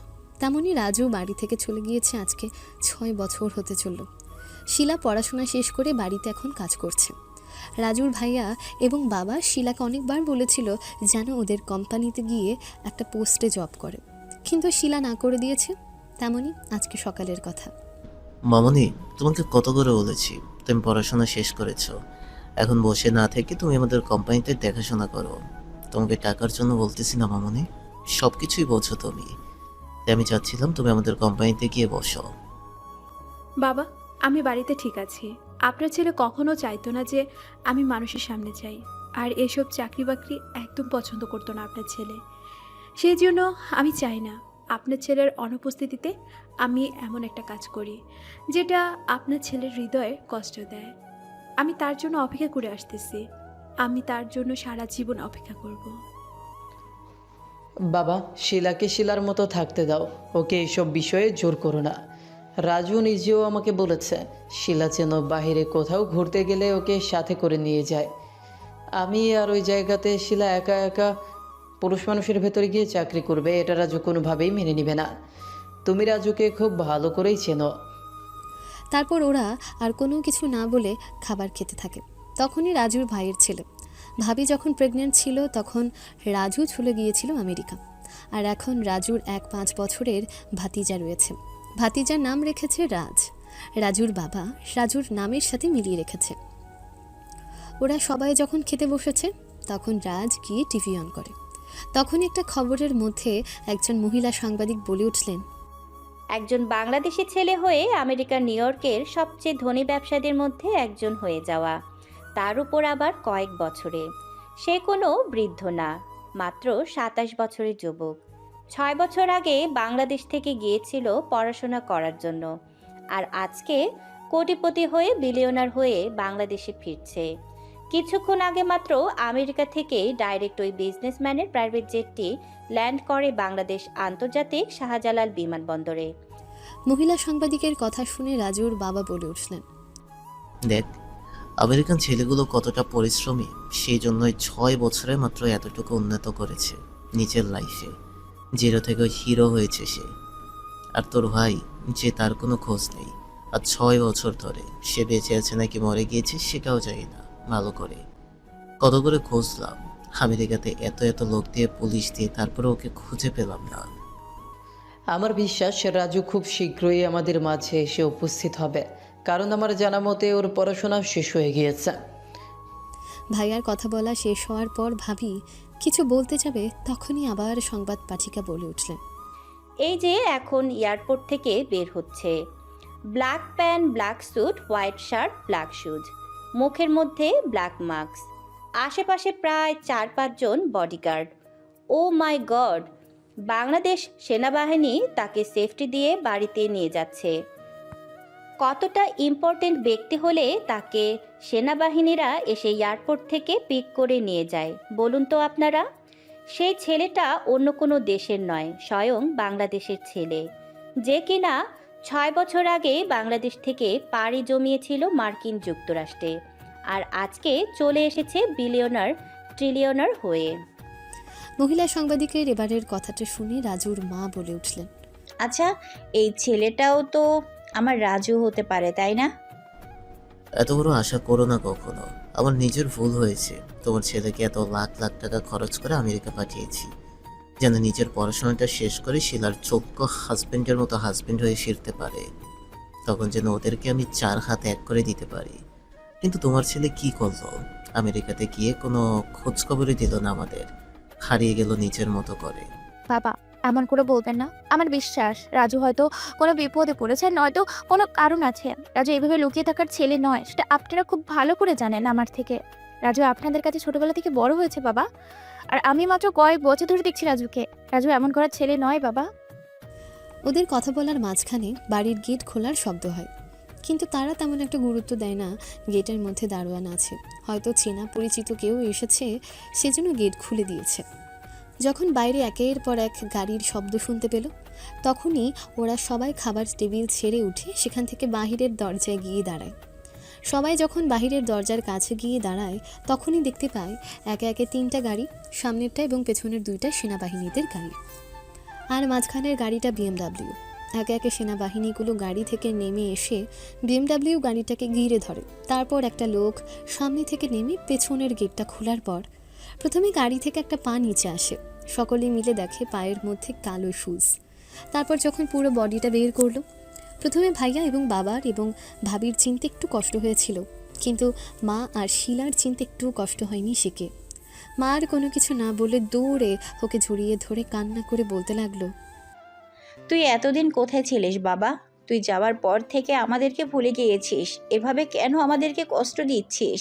তোর খোঁজ খবর না জানিয়ে তুই কোথায় ছিলিস এতদিন? রাজু তার মাকে আস্তে আস্তে ছাড়িয়ে তারপর বলে উঠল, মা, এখন কান্নাকাটি করার সময় না, কান্নাকাটি বন্ধ করো। আমি সারা জীবনের জন্য আজকে থেকে তোমার খুলে আবার ফিরে আসলাম। এখন তো তোমার খুশি হওয়ার কথা, বাবা চাইলেও আর আমাকে দূরে ফেরাতে পারবে না। আমি আর তোকে কোথাও যেতে দেব না, আমার কাছ থেকে একদম দূরেও যেতে দেব না তোকে। ওই যে দেখ, ওই মেয়েটা 6 বছর ধরে তোর অপেক্ষা করতেছে। তার বাবা এসেছে, কতবার বলেছে যেন এখান থেকে চলে যায়। ভালো ভালো বিয়ের সম্বন্ধ এসেছে তার জন্য, কিন্তু ওই মেয়েটা তোর কোনো খোঁজ নেই। তারপরও তোর আশাতে পড়েছিল শুধু এই বাড়িতে। ওর বিশ্বাস ছিল তুই একদিন না একদিন এই বাড়িতেই আসবি। প্রথমে রাজু শিলাকে দেখেছিল, কিন্তু এখানে এত মানুষ থাকার কারণে ও তেমন একটা গুরুত্ব দেয়নি। তারপর মাকে ছুটিয়ে একে একে প্রত্যেকের সাথে কথা বলে বাবা ভাইয়ের সাথে কোলাকুলি করে।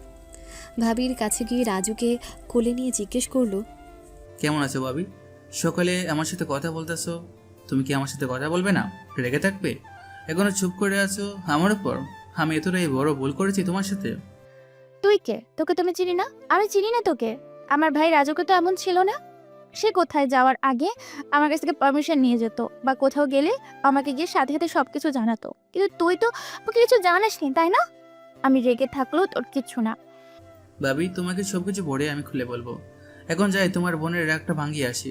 বলে যাও না, এতগুলো বছর দূরে থেকেও তোমাদের বাড়ির প্রত্যেকের খবর রেখেছি আমি, খুব নিখুঁতভাবে। আর বাবা সেগুলো টেরও পায়নি।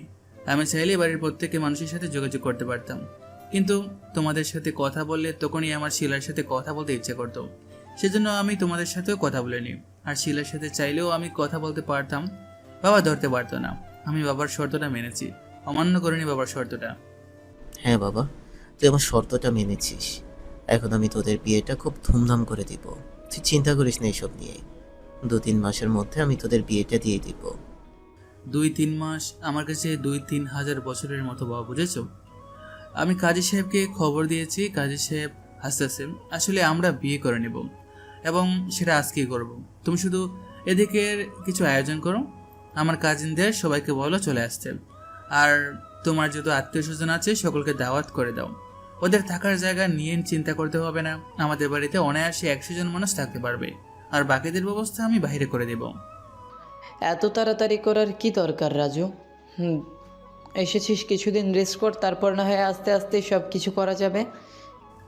ভাই বিশ্বাস করে আমি যদি পারতাম তাহলে বিমান থেকে নেমে আগে এয়ারপোর্টে শিলাকে বিয়ে করতাম, কিন্তু সেটা তো পসিবল হয়নি। সেজন্য আমি আজকে দিনের ভিতরে চেয়েছি। আর তোদের যদি কষ্ট হয় এসব কিছু ম্যানেজ করতে তাহলে বলে দে, আমি সব কিছু করে নিতে পারবো। আরে কষ্ট হবে কেন? তুই এইসব কি বলতেছিস? আমি তো কথাটা এমনিতেই বলেছিলাম। তুই যেভাবে বলছিস সেভাবেই হবে, তুই চিন্তা করিস না। আচ্ছা ঠিক আছে, তাহলে তোমরা এখানে থাকো, আমি যাচ্ছি আমার রুমে। গিয়ে দেখি মহারানীর রাগ ভাঙাতে আমার কতটুকু কষ্ট হয়। দেখ আগে গিয়ে ওর অভিমান ভাঙাতে পারিস কিনা। 6 বছর ধরে জমে আছে তোর ওপর পুরো অভিমান, আর সেটা তুই একদিনে ভাঙিয়ে দিবি? কখনোই পারবি না। আমি ওকে খুব ভালো করে চিনি, আমার জানি। তুমি দেখে নিও, আজকে দিনের ভিতরে যদি তোমার বোনের অভিমান আমি ভাঙতে না পেরেছি তাহলে আমি নিজেও রাজু না। কথাটা মাথায় রেখো। আর আমি এখন যাচ্ছি, তুমি টাইম স্টার্ট করো, সময় একদিন। এটা বলে রাজু আর এখানে না দাঁড়িয়ে সোজা চলে যায় রাজুর রুমে। রাজু আমেরিকা থাকার সময় বাড়ির প্রত্যেকেরই খবরাখবর রেখেছে। শিলা ওদের বাড়িতে রাজুর রুমে থেকেছে সেটাও রাজু জানত। রাজু তার রুমের মধ্যে গিয়ে দরজাটা লাগিয়ে দেয়। তারপর দেখতে পায় রুমের বেলকনিতে গিয়ে দাঁড়িয়ে কাঁদছে শিলা। রাজু এক পা করে বেলকনির দিকে এগিয়ে গিয়ে কোনো কথা না বলে শিলাকে পেছন থেকে জড়িয়ে ধরে। রাজু জড়িয়ে ধরার পর শিলা ছোটার চেষ্টা করে, কিন্তু রাজুর শক্তির সাথে পেরে ওঠে না। ব্লাড ফ্লাওয়ার এমন করে না, চুপ করে দাঁড়িয়ে থাকো। আমাকে কিছু কথা এক্সপ্লেন করতে দাও, তারপর তুমি যত রাগ দেখাবে, অভিমান দেখাবে, সব কিছু আমি মাথা পেতে নেব। প্লিজ ব্লাড ফ্লাওয়ার, শোনো আমার কথাটা। রাজুর কথাটা শুনে শিলা অনেকটা শান্ত হয়ে দাঁড়িয়ে থাকে। তারপর রাজু শিলাকে আরও নিজের সাথে চেপে ধরে বলে উঠল, ওই সময় তুমি আমার মাত্র 1.5 মাসের আসক্তি ছিলে, ভালোবাসা ছিলে ব্লাড ফ্লাওয়ার। বিশ্বাস করে আমি চাইলেও তোমাকে ছাড়তে পারতাম না ওই সময়। সেজন্য বাবা আমাকে যা বলেছে আমি সব কিছু মেনে নিয়েছিলাম ওই দিন। বাবা বলেছিল ওই দিন যেন আমি তোমার সাথে কোনো রকম যোগাযোগ না করি। যদি তোমার সাথে কোনো রকম যোগাযোগ করার চেষ্টা করি তাহলে বাবা নিজে দাঁড়িয়ে থেকে তোমার বিয়ে দিয়ে দিবে অন্য জায়গায়। বাবা একবার যা বলে সেটা করে ছাড়ে। তখন তো আর আমি আমেরিকা বসে থেকে কিছু করতে পারতাম না, তাই না? এই শর্তটা মেনে নেওয়ার পর থেকে আমি আর তোমার সাথে যোগাযোগ করার চেষ্টা করিনি। শুধুমাত্র তোমার সাথে যোগাযোগ করতে পারিনি সেজন্য আমি আমার ফ্যামিলির সাথে যোগাযোগ বন্ধ করেছিলাম। কারণ কি জানো, আমি সবসময় তোমাদের খবর রাখতাম, বিশেষ করে তুমি যে দিন থেকে এখানে থাকা শুরু করলে ওই দিনের পর থেকে আর আমি কোনোদিন বাড়িতে ফোন করিনি। কারণ ওদের সাথে কথা বললে তোমার সাথে কথা বলতে ইচ্ছে করবে, তখন আমি না পেরে থাকতে পারবো না। আর যদি আমি এটা করি তাহলে বাবা যা বলেছে সেটাই করে ছাড়বে। সেই বয়ে আমি সেই দিনের পর থেকে আর কল করিনি। এই 6 বছরে আমি আমেরিকা যাওয়ার পর শুধু একদিন ওদেরকে ফোন করে বলেছিলাম যে আমি আমেরিকাতে চলে এসেছি। আমেরিকাতে যাওয়ার পর এটাই ছিল ওদের সাথে ফার্স্ট কথা এবং এটাই ছিল লাস্ট কথা। তারপর থেকে আর কোনোদিনও ওদের সাথে কথা হয়নি একটুও। রাজুর কথা শোনার পর শিলা এবার ওর দিকে ফিরে ঘুরে কান্না করতে করতে রাজুকে জড়িয়ে ধরে। কেন আমাকে ভালোবেসে এত কষ্ট পেলেন? আমার মধ্যে তো তেমন আহামরি কিছু ছিল না, তাই না? চাইলে আমাকে ছেড়ে দিয়ে এইখানে ফ্যামিলির সাথে থাকতে পারতেন। তাহলে কেন গিয়েছিলেন পরিবার থেকে এত দূরে, শুধুমাত্র আমাকে পাওয়ার জন্য? ব্ল্যাক ফ্লাওয়ার, তুমি জানো আমি পৃথিবীর সবচেয়ে ভাগ্যবান পুরুষ, কারণ তুমি আমার বউ হতে যাচ্ছ। যে মেয়েটা আমার জন্য অপেক্ষা করছিল আমি আসবো কিনা সেটার কোনো সিওরিটি ছিল না, যে মেয়েটা আমার জন্য দিনের পর দিন, মাসের পর মাস, বছরের পর বছর অপেক্ষা করেছে, তাকে আমি কি করে আমার থেকে দূরে ঠেলে দিই বলো ব্ল্যাক ফ্লাওয়ার? এটা তো আমি আগেও পারতাম না, আর এখন আর আমার দ্বারা সম্ভব না। যতদিন বেঁচে আছি ততদিন তোমাকে নিয়ে বাঁচবো। It's my promise black flower. রাজুর কথাগুলো শুনে এবার আরও বেশি শক্ত করে জড়িয়ে ধরল শিলা। তারপর শিলাকে বেলকনি থেকে কোলে তুলে নিয়ে বিছানার মধ্যে শুয়ে দেয় রাজু। তারপর শিলার উপরে শুয়ে পড়ল। শিলা কিছু বলতে যাবে তার আগেই রাজু বলে উঠল, কথা বলবে না ব্ল্যাক ফ্লাওয়ার? এত দূর থেকে জার্নি করে এসে শুধুমাত্র তোমার বুকে মাথা রেখে ঘুমা বলে এত পরিশ্রম করেছি, এতটা কষ্ট করে দূরে থেকেছি তোমার থেকে, ফ্যামিলি থেকে, সবার থেকে। আর একটা কথাও বলবে না তুমি এখন? একটু পর কাজে আসবে, তারপর আমাদের বিয়েটা হবে। ততক্ষণ একটু তোমার কোলে শান্তিতে ঘুমাতে দাও আমায়। রাজুর কথা শুনে শিলা একটু চমকে উঠে বলল, আপনি তো কিছুক্ষণ আগে এই মাত্র আসলেন, তাহলে এত তাড়াতাড়ি কিসের বিয়ে করার? এই একটা কথা নিচেও বলেছে বাইয়া আর আমার বাবা। ওরা তো বলতেছে 2-3 মাস পর বিয়ে করার জন্য, কিন্তু আমি তো জীবনেও পারবো না তোমার থেকে 2-3 মাস নিজেকে দূরে সরিয়ে রাখতে, তাও এত কাছে দেখে। বাবা, ভাইয়া, ওরা তো ঠিকই বলেছে, তাই না? এতদিন পর বাড়িতে এসেছেন, এখন কিছুদিন রেস্ট করুন, ঘোরাঘুরি করুন, তারপর না হয় বিয়ে নিয়ে চিন্তা করা যাবে। রাজু এবার শিলার গলায় মুখ ডুবিয়ে জোরে একটা কামড় দেয়। শিলা শব্দ করে আহ করে উঠল। ব্ল্যাক ফ্লাওয়ার, হ্যাঁ, আমি যদি পারতাম তাহলে বাংলাদেশি এয়ারপোর্টে ল্যান্ড করার সাথে সাথেই তোমাকে বিয়ে করে তারপর বাড়িতে আসতাম, কিন্তু তা তো সম্ভব ছিল না। সেজন্য আমাকে এখানে আজকে এই মুহূর্তে বিয়ে করতে হবে, নয়তো আমি অক্সিজেনের অভাবে মারা যাব। এসব আবল তাবল কথা বলা এখন বন্ধ করুন। আপনি আমেরিকা থেকে এসব আবল তাবল বলা শিখেছেন, তাই না? আপনি না ঘুমাতে চেয়েছিলেন, এখন চুপচাপ কথা না বলে ঘুমিয়ে পড়ুন। পরেরটা পরে দেখা যাবে, কি হয় না হয়। পরেরটা পরে নয়, কিছুক্ষণ পর দেখবে ভাবে এসে আমাদেরকে ঘর থেকে ডেকে বের করবে। কাজে আসার পর ততক্ষণ একটু সময় ঘুমিয়ে নেই, তুমিও ঘুমিয়ে নাও। রাত 12টা, 1টা, 2টা, 3টা পর্যন্ত খান না করলে কি করে ঘুমাবে? রাজুর কথা শুনে অনেকটা চমকে ওঠে, তারপর বলে উঠল। আপনি কি করে জানলেন এসব কথা? আমি 3টা পর্যন্ত কান্না করি আপনার জন্য। আপনি কি এ ঘরে ক্যামেরা লাগিয়েছেন নাকি? আমি তো বলেছি তোমাদের সব খবর আমার কাছে ছিল। পকেটে টাকা থাকলে কোনো কিছুরই অভাব হয় না, সেই জন্য তোমাদের খবর রাখতেও আমার একটু বিন্দু পরিমাণে কষ্ট হয়নি।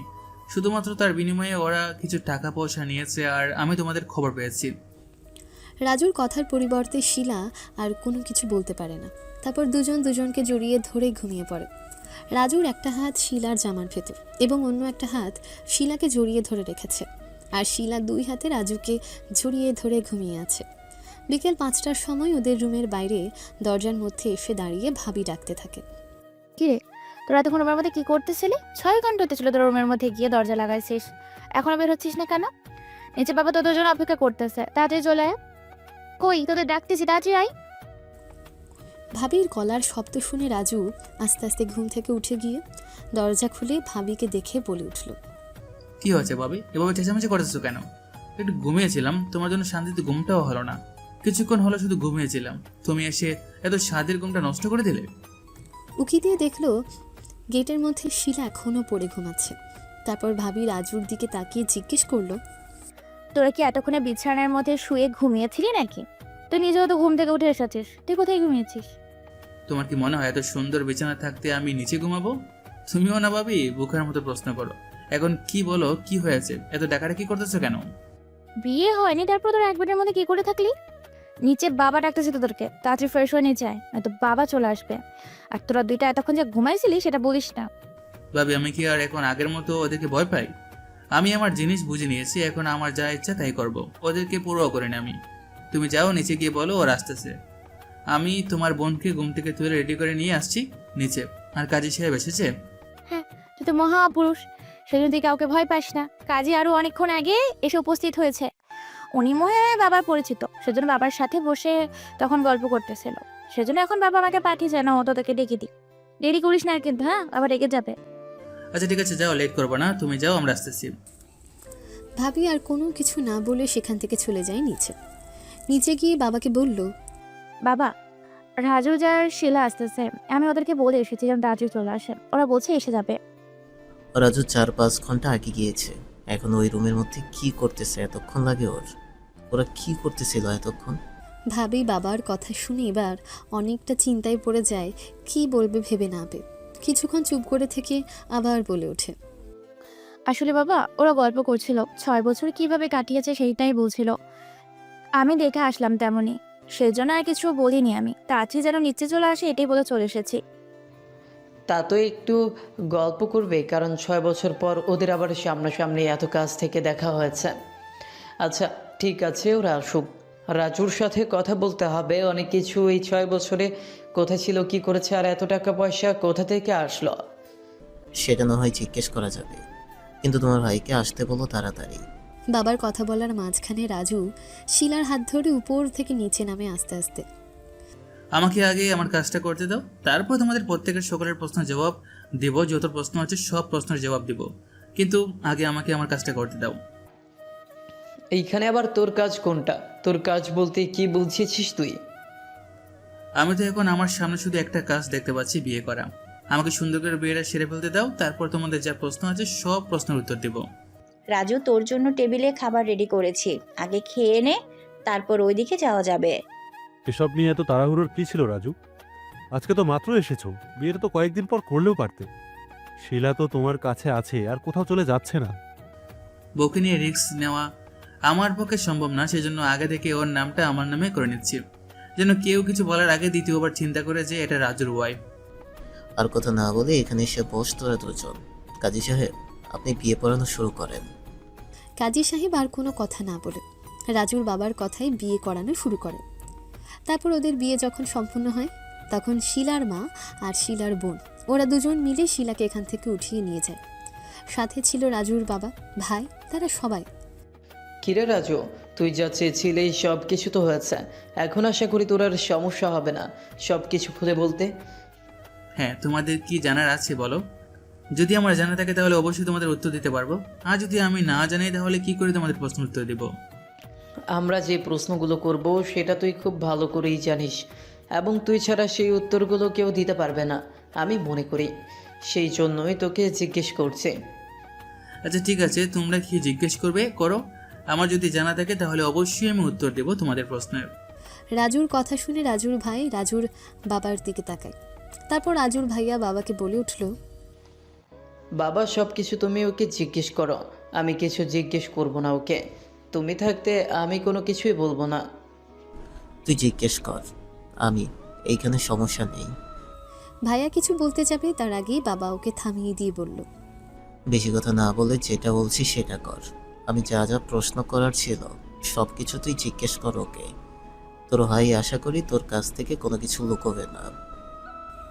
রাজু তার বাবার কথা শুনে বলে উঠল, বাবা, তোমার কাছে কি এমন কথা যেটা লুকাবো, ভাইয়ের কাছে লুকাতে পারবো না?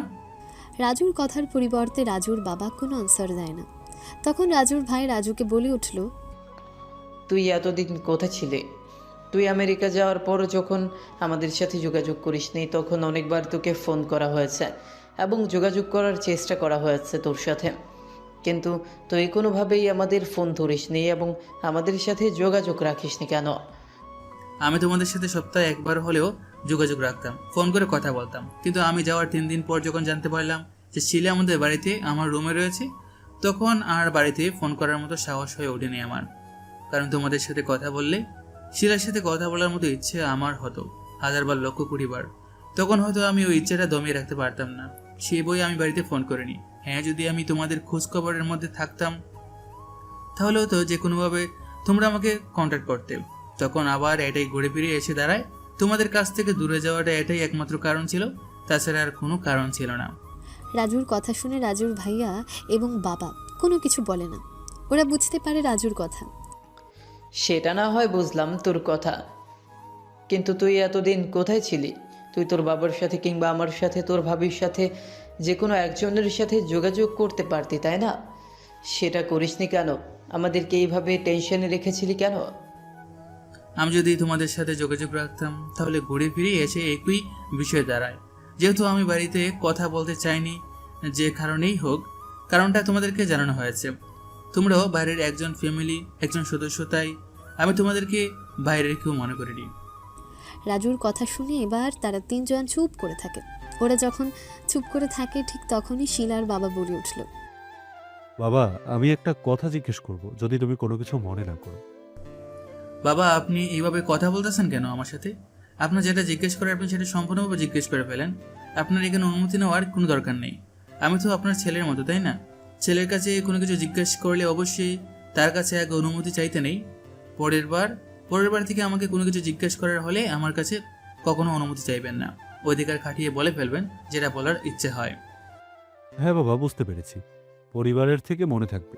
কিন্তু তুমি এই 6 বছরে এত টাকার মালিক কি করে হলে? যেখানে 6 বছরের মানুষ 20 লক্ষ 30 লক্ষ টাকা ইনকাম করতে পারে নাই, সেইখানে তুমি মিলিয়ন মিলিয়ন ডলার কিভাবে ইনকাম করলে? শিলার বাবার কথা শুনে রাজু তার বাবার দিকে তাকায়। রাজুর বাবা এবং ভাইয়া তারা দুজনেও রাজুর দিকে তাকিয়ে থাকে। এটা দেখে রাজু বুঝতে পারলো যে ওরাও এই কথাটার উত্তর জানতে চায়। আমি ওখানে যাওয়ার পর তোমাদের সাথে সব কন্ট্যাক্ট বিচ্ছিন্ন করে নিয়েছিলাম। তারপর আমার এক বন্ধু আমার লাইফে এসে রিয়েল এস্টেট বিজনেসের কথা বললো আমাকে। তারপর ও আমাকে কিছু টাকা ধার দেয় এবং আমি আমার কিছু জমানো টাকা ছিল সেগুলো দিয়ে এই বিজনেসটা শুরু করেছিলাম। সেখান থেকে আস্তে আস্তে তিলে তিলে আমার এই পজিশনে তৈরি হয়ে আসা। পড়াশোনা প্লাস এটা আমার যাত্রাটা এতটা সহজ ছিল না। আমার বন্ধু আমাকে অনেক সহযোগিতা করেছে। সে যদি না থাকতো হয়তো আমি আজ এই জায়গায় পৌঁছতে পারতাম না। রাজুর কথা শুনে রাজুর বাবা এবং ভাইয়া, শিলার বাবা, ওরা তিনজন রাজুর দিকে তাকায়। তারপর রাজুর বাবা বলে উঠলেন, তোর এত কিছু করার কি দরকার ছিল? বাড়িতে চলে আসতি, ওইখানে পড়াশোনাটা ভালো করে শেষ করে বাড়িতে চলে আসতি। তোর জন্য সব কিছুই ঠিকঠাক ছিল। তো বাড়িতে আমাদের ব্যবসা ছিল। এই কথাটা বাবা তুমি বলতেছো তাই না? এই কথাটা তোমার এখন মনে হচ্ছে আগে কোথায় ছিল? তুমি চাইলেই তো তখনও আমাকে শিলার কাছ থেকে দূর করাতে না। আমার এত বড় পজিশনে দেখার ইচ্ছেটা শুধুমাত্র তোমার ছিল, আমার ছিল না। তুমি যেদিন আমাকে আমেরিকা পাঠিয়েছিলে সেই দিনই আমি বুঝতে পেরেছিলাম তুমি আমার কাছে কোনো কিছু আশা করো। আমি যেন একজন বড় বিজনেসম্যান হতে পারি সেই স্বপ্ন দেখো তুমি। একমাত্র তোমার সেই স্বপ্নটা পূরণ করার জন্য আমি অক্লান্ত পরিশ্রমটা করে গিয়েছি। এখন তুমি আবার বলছো দেশে চলে আসিনি কেন? তোমার বিজনেস ছিল। রাজুর কথা শুনে রাজুর বাবা এবং ভাইয়া ওরা দুজন চুপ করে থাকে। ওরা কি বলবে? রাজু এখানে বসে যে কথাগুলো বলেছে সে প্রত্যেকটা কথা সত্য, সেজন্য ওরা আর কোনো কিছু বলতে পারেনি। ওদেরকে চুপ করে বসে থাকতে দেখে রাজু বলে উঠল, অনেক রাত হয়েছে, তোমরা খাওয়া দাওয়া করবে না? আমার কিন্তু অনেক ঘুম পেয়েছে। রাজুর কথার মাঝখানে রাজুর মা উপর থেকে নিচে আসে। এতক্ষণ ওরা রাজুর রুমে ছিল, শিলাকে নিয়ে বসেছিল, ওখানে কথা বলা বলি করছিল ওরা। এখন শিলার সাথে বসে আছে ভাবি আর রাজুর যত কাজিন রয়েছে সকলে। আর নিচে এসে পড়েছে রাজুর মা এবং শিলার মা, ওরা দুজন। টেবিলের উপরে সব খাবার রেডি করা আছে, সকলে এসে বসে পড়ো। আমি খাবার বেড়ে দিচ্ছি, আপা আপনিও বসে পড়েন। না ভাবি, ওনাদেরকে আগে খাওয়াই, তারপর না হয় আমরা খাবো। এখন আসুন আপনাকে আমি কাজের মধ্যে হেল্প করি। না না আপা, আপনাকে কোনো কিছুই করতে হবে না, আপনি আমাদের বাড়ির মেহমান। আপনাকে কি করে আমি এসব কিছু ধরতে দেই? আপনি গিয়ে ওইখানে টেবিলেই বসুন, আমি সব কিছু করে আসতেছি। সময় লাগবে না বেশিক্ষণ আমার। কাজের মেয়েটা ছুটি নিয়ে বাড়িতে গিয়েছে, সেজন্য আরও ঝামেলা, নয়তো আমাকেও এত কিছু করা লাগতো না, বুঝেছেন? এইসব কোনো কিছুই না আপা, বাড়িতেও তো আমরা কাজ করি তাই না? যার যার বাড়িতে সকলে কাজ করি, তাহলে এইখানে কাজ করতে সমস্যা কি? আপনাকে যদি কোনো কাজের মধ্যে আমি অল্প একটু হেল্প করতে পারি তাহলে সেটা আমার কাছে অনেক ভালো লাগবে আপা। তাই আর কথা না বলে চলুন একসাথে সব কিছু গুছিয়ে দেই ওদেরকে খাওয়ার জন্য। ওদের কথার মাঝখানে টেবিলের মধ্যে এসে বসে পড়ে বাড়ির প্রত্যেকটা পুরুষ। তাদের মধ্যে রয়েছে রাজুর কাজিন। ভাইয়া তুমি তো বিয়েটা করে নিয়েছো, আমাদের উইকেটটা কবে পড়বে আল্লাহ ভালো জানে। চিন্তা করিস না, খুব শীঘ্রই তোদেরও উইকেটটা আমি ফেলে দেব। আমি যেহেতু বিয়ে করে নিয়েছি তোদের আর চিন্তা নেই, তোরাও বিয়ে করতে পারবি, সেটা 2 দিন পরে হোক বা 2 দিন আগে। এইভাবে খাবার টেবিলের মধ্যে বসে সবার সাথে অল্প কথাবার্তা বলে খাওয়া শেষ করে চলে যায় রাজু।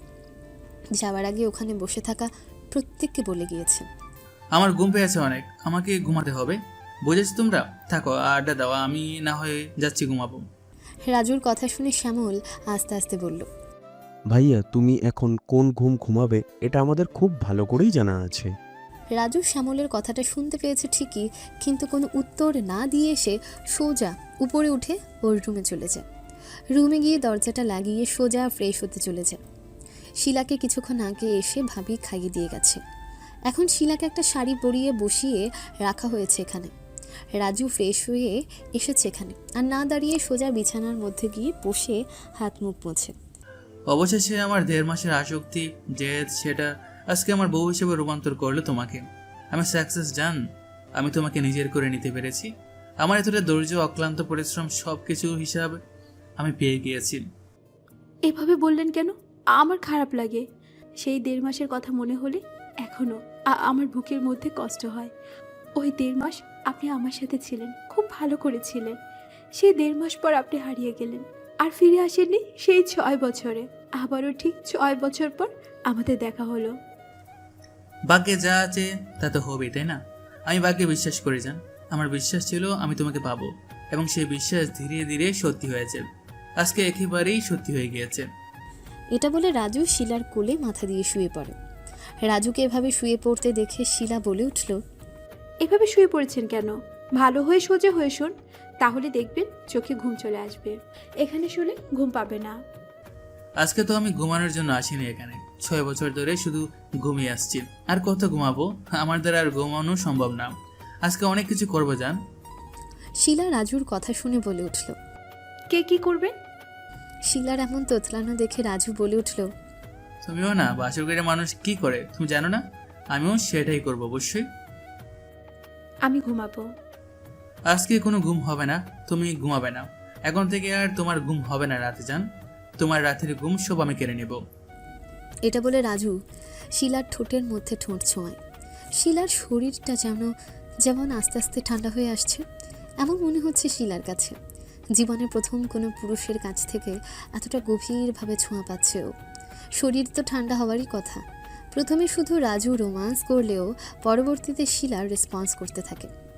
আস্তে আস্তে শিলার শরীরের প্রত্যেকটি জামা খুলে নিচে ফেলে দেয় রাজু। শিলার চোখ দিয়ে যখন পানি পড়ছিল তখন রাজু বলে উঠল, জান আর একটু সহ্য করে নাও, আর একটু শুধু। এটা বলে আবার রাজু এলোপাথারি চুমু খেতে থাকে শিলার মুখের মধ্যে। অবশেষে যখন রাজু শিলাকে ছাড়লো তখন শিলাকে জড়িয়ে ধরে। তখন শিলা কান্না করে দেয়। জান কান্না করো না, আজকের প্রথমবার থেকে তো কষ্ট হয়েছে, পরের বার থেকে আর কষ্ট হবে না, বুঝেছো? চলো ফ্রেশ হয়ে আসি, তারপর ঘুমাবো। এটা বলে রাজু যখন শিলাকে কোলে করে নিয়ে ওয়াশরুমে যায়, ওয়াশরুমে গিয়ে ঝর্ণার নিচে শিলাকে দাঁড় করিয়ে জড়িয়ে ধরে সেখানে। যখনই ঝর্ণাটা ছাড়লো তখনই শিলা শক্ত করে জড়িয়ে ধরে রাজুকে। শিলার শরীরের মধ্যে মনে হচ্ছে কাঁটা বিদ্বেষে। তারপর সামার শেষ করে রুমে এসে শরীরে মুছে শিলাকে একটা টি শার্ট আর একটা প্লাজো পরিয়ে বিছানার মধ্যে শুয়ে দেয়। আর রাজু 2 কোয়ার্টার প্যান্ট পরে খালি শরীরে গিয়ে শুয়ে পড়ে। শিলাকে জড়িয়ে ধরে বলে, ঘুমিয়ে পড়ো যান, দেরি করো না আর। অনেক কষ্ট হয়েছে তাই না? আমি সরি জান, পরের বার থেকে আর এত কষ্ট হবে না। আজকে প্রথমবার, সেজন্য এতটা কষ্ট হয়েছে। সমস্যা নেই, ঠিক আছে, তুমিও ঘুমাও। এটা বলে শিলা নিজেও রাজুকে খুব শক্ত করে জড়িয়ে ধরে। তারপর রাজু আর কোনো কিছু না বলে শিলার কপালে চুমু খেয়ে ঘুমানোর চেষ্টা করে। তারপর ওদের মাঝখানে আর কোনো কথা হয় না। দুজন দুজনের মতো ঘুমিয়ে পড়ে, দুজনকে জড়িয়ে ধরে। সকালবেলা ভাবি এসে ডাক দেয়, কি রে রাজু শিলা, তোরা কি ঘুম থেকে উঠবি না নাকি? 10টা বাজতে চললো, এখন তোরা ঘুম থেকে উঠতেছিস না? তোর জন্য বসে থেকে সকালের খাবার খেয়ে নিয়েছে, তাড়াতাড়ি নিচে আয়। কোথায় আমি ডাকতেছি, দরজা খুঁজিস না কেন? ভাবির কথা শুনে শিলার ঘুমটা আস্তে আস্তে ভেঙে যায়। তখন রাজুর দিকে তাকিয়ে দেখে রাজু নিশ্চিন্তে ঘুমাচ্ছে। সেজন্য রাজুকে আর না ডাক দিয়ে সে বিছানা থেকে আস্তে আস্তে হেঁটে যায়। শিলাকে যে কেউ দেখলে বলবে যে শিলা অসুস্থ। হ্যাঁ, শিলা অসুস্থ, কিন্তু এই অসুস্থ হওয়ার ধরনটা তো অন্যটা। তারপর আস্তে আস্তে গিয়ে দরজার কাছে দাঁড়িয়ে দরজা খোলার পর ভাবি বলে উঠল, তোদের কি এখনো সকাল হয়নি? তোদেরকে সে কখন থেকে ডাকছি, এখনো তোদের ওঠার সময় হয় না তাই না? ওদিকে নিচে তোদের জন্য অপেক্ষা করতে করতে কিছুক্ষণ আগে বাড়ির সবাই খাবার খেয়েছে, কিন্তু তোদের কোনো হুঁশ নেই। আপু, আস্তে কথা বলো, ও ঘুমাচ্ছে, ওর ঘুম ভেঙে যাবে। বাহ, আমার বোন দেখি স্বামীর প্রতি কতটা কেয়ার নেই। আচ্ছা, তুই কি অসুস্থ নাকি? ভেবে দাঁড়িয়ে আছিস, কথা বলতেছিস কেন? তোর মুখ দেখো মনে হচ্ছে তুই অসুস্থ। শিলা ভাবির কথায় কিছুটা লজ্জা পায়। তারপর নিচের দিকে তাকিয়ে আমতামতা করে বলল, আরে না আপু, তেমন কিছু না, বুঝেছো, এমনিতে আর কি। শিলার লজ্জা পাওয়া মুখ দেখে ভাবি হয়তো কিছুটা আন্দাজ করতে পারে। সেজন্য শিলাকে উদ্দেশ্য করে বলে উঠল, তোর শোন, গিয়ে শাওয়ার নিয়ে নে, শাওয়ার নিয়ে নিচে চলে আয়। আর রাজুকে ঘুম থেকে তুলে দে, বাবুকে নিচে যেতে বলছে। আচ্ছা ঠিক আছে, তুমি যাও, আমি ওনাকে নিয়ে আসতেছি এক্ষুনি। ভাবি আর কোনো কিছু না বলে সেখান থেকে চলে যায় নিচে। নিচে আসার পর শিলার মা বলে উঠল, ওদেরকে উঠিয়ে দিয়ে এসেছিস তো? হ্যাঁ, উঠিয়ে দিয়ে এসেছে ওদেরকে, বলেছিল রাত্রি ফ্রেশ হয়ে নিচে এসে খেয়ে নেয়। ওরা এখনো পড়ে পড়ে ঘুমাচ্ছে, দেখো গিয়ে। ওদেরকে যে এখন কেন রাখতে গেলে? দুটো ঘুমাচ্ছে, দুটোই ঘুমাতো। বাবা বলেছে রাজুর সাথে নাকি ইম্পর্টেন্ট কথা বলতে, সেজন্য গিয়ে ডেকে আসলাম। আর 10টা বাজে, ওরা এখনো সকালে খাবার খায়নি, এই জন্য বাবা বলেছিল ওদেরকে ডেকে আনতে, তুলে দিয়ে আসি। আচ্ছা ঠিক আছে, তাহলে ভালো করেছো। এখন ওদের খাবারটা টেবিলের মধ্যে রেখে দাও না মা। আচ্ছা ঠিক আছে, টেবিলের উপর কিছু খাবার রাখা আছে, আর আমি বাকিগুলো নিয়ে হাজির করব। ওদের কথা বলার মাঝখানে রাজু আর শিলা ওরা দুজনেই নিচে আসে। শিলা এসে সোজা রান্নাঘরে চলে আসে ওদের মা আপুর কাছে। আর ওইদিকে রাজু চলে যায় ওর বাবা এবং কাজিনদের কাছে। ওখানে যাওয়ার পর ভাইয়া বলে উঠল, কিরে, তোদের ঘুম হয়েছে ভালো করে? আজকে এত বেলা করে উঠলি যে? কালকে তো এত তাড়াতাড়ি এখান থেকে চলে গিয়েছিলি ঘুমাবি বলে। আর রাতে ঘুমিয়েছিস কখন? তুমি আমার রুমের বাইরে বসে পাহারা দিতে, তাহলে বুঝতে পারতে আমি কখন ঘুমিয়েছি। আমাকে আর জিজ্ঞেস করতে হতো না। আমার ঠেকা পড়েছে তোদের রুমের বাইরে বসে পাহারা দিতে যাব আমি? এতটা বলো। এখন শোন, তোদেরকে তোর ভাবিকে দিয়ে ডেকে পাঠিয়ে আনার কারণ হচ্ছে বাবা তোর সাথে কথা বলবে। দেখ বাবা কি বলে। রাজু তার বাবার দিকে তাকিয়েও তার বাবাকে উদ্দেশ্য করে বলল, হ্যাঁ বাবা, বলো কি বলবে, আমি শুনতেছি তো। এটা নিয়ে এমন করার কি আছে? রাজুর বাবা রাজুর দিকে তাকিয়ে রাজুকে উদ্দেশ্য করে বলে উঠল, তুমি তো একেবারে বাংলাদেশে চলে এসেছো, তাই না? আর তো কখনো আমেরিকা যাওয়ার প্রশ্নই ওঠে না। সেজন্য আমি চাচ্ছিলাম আর কি আমার বিজনেসটা দেখাশোনা করার জন্য তোমরা। আমার তো বয়স হচ্ছে দিন দিন, আর কতদিন এরকম বিজনেস করে যাব? এখন তো সব কিছু তোমাদেরকে সামলাতে হবে। বাবা, আমেরিকা আমার সব সময় না গেলেও চলবে, কিন্তু আমাকে 2-3 মাসের জন্য একবার হলেও বছরে যেতে হবে। কারণ আমি যে ওইখানে বিজনেসটা দাঁড় করিয়ে এসেছি, সেটার মধ্যে যদি কোনো গুরুত্ব না থাকে তাহলে সেটা অবশ্যই বেঁচতে যাবে। আর আমার মতো করে আমার অবশ্যই কর্মচারীরা কখনো সেটা দেখাশোনা করবে না। এখন কি তাহলে তুই চাচ্ছিস তোর ব্যবসা তুই নিজে দেখাশোনা করতে? হ্যাঁ, মনে করো বছরের মধ্যে 3-4 মাস আমাকে আমেরিকায় থাকতে হবে, আর যে বাকি সময়টা বাংলাদেশে থাকবো সেই সময়টা না হয় তোমাদের সাথে এখানে বিজনেসে দেবো। এটা নিয়ে আমার তেমন কোনো সমস্যা নেই। বাবা, রাতুলের কথাটাও তো মানতে হবে তাই না? ওর এত বড় বিজনেস, মাশাআল্লাহ, আমাদের থেকেও বড়, সেই জন্য ওকে আমেরিকা আসা যাওয়া করতেই হবে তাই না?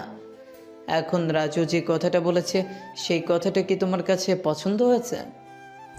ভাইয়ার কথা শুনে বাবা রাজুর দিকে তাকিয়ে বলে উঠল, তোমার ওই আমেরিকান বিজনেসটা কি বাংলাদেশে এস্টাবলিশ করা যায় না?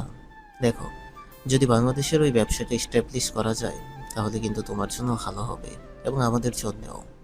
আমি আমার মতামতটা তোমাকে জানিয়েছি। এখন তোমার কাছে কোনটা করলে ভালো হয় সেটা তুমি ভালো বোঝো। হ্যাঁ বাবা, পারা যায়, কিন্তু এখন না। আমি আরও এটা কিছু বছর পর করতে যাচ্ছি। এখন তো আমি বাংলাদেশে আসলাম, আগে বুঝি এই কোম্পানির সাথে বাংলাদেশে কয়টা কোম্পানি আছে সব কিছু থেকে শুনে বুঝে তারপর আমাকে সামনে পা আগাতে হবে। সেই জন্য একটু সময় দরকার। আপাতত কয়েক বছরের ভিতরে সেটা আমেরিকার মাটিতে থাকবে।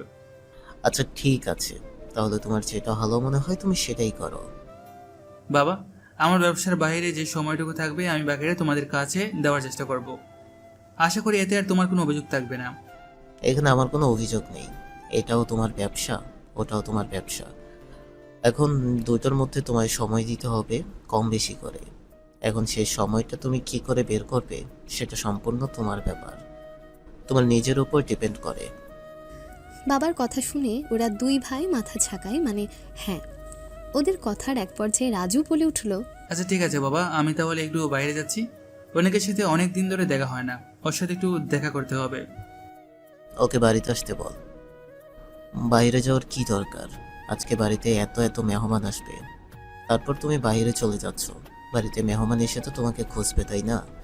এতদিন পর বাড়িতে এসেছো, তারাও তো তোমার সাথে দেখা করতে চাইবে, কথা বলতে চাইবে। বেশি দেরি করবো না বাবা, শুধু যাব আর চলে আসবো। আর মেহমানরা তো মনে করো দুপুরের পর আসবে। আমার সর্বোচ্চ 1 ঘন্টা থেকে 1.5 ঘন্টা লাগবে, তারপর চলে আসবো বাড়িতে। ততক্ষণে তুমি আর ভাইয়া মিলে সবকিছু ম্যানেজ করে নাও। বাবা, ওকে যেতে দাও। এতদিন পর যেহেতু এসেছে, বন্ধু বান্ধবদের সাথে একটু দেখা করে আসুক। আর তুই বেশি লেট করিস না কিন্তু, বাড়িতে আজকে মেহমান আসবে, সেটা তো জানার কথা। তোকে আর শিলাকে দেখার জন্য আসছে, সে সকলে আমাদের আত্মীয় স্বজন যারা আছে সকলেই আসবে আজকে। বাহিরে প্যান্ডেল করার ব্যবস্থা করা হয়েছে, ওইখানে খাওয়ানো হবে দুপুরে সবাইকে। তাই দেরি না করে চলে আসিস আর অনেককে সাথে করে নিয়ে আসিস। আচ্ছা ঠিক আছে ভাইয়া, মনে থাকবে আমার। আর দেরি করবো না, আমি চলে আসবো বাড়িতে। তাহলে এখন আমি যাচ্ছি, কেমন? তোমরা থাকো এখানে। এটা বলে যখনই রাজু উপরে তার রুমে যাবে, এখান থেকে ঘুরে আবার রান্নাঘরে যায়। রান্নাঘরে গিয়ে দেখে শিলা তার মা এবং আপার সাথে সব কাজে সাহায্য করছে।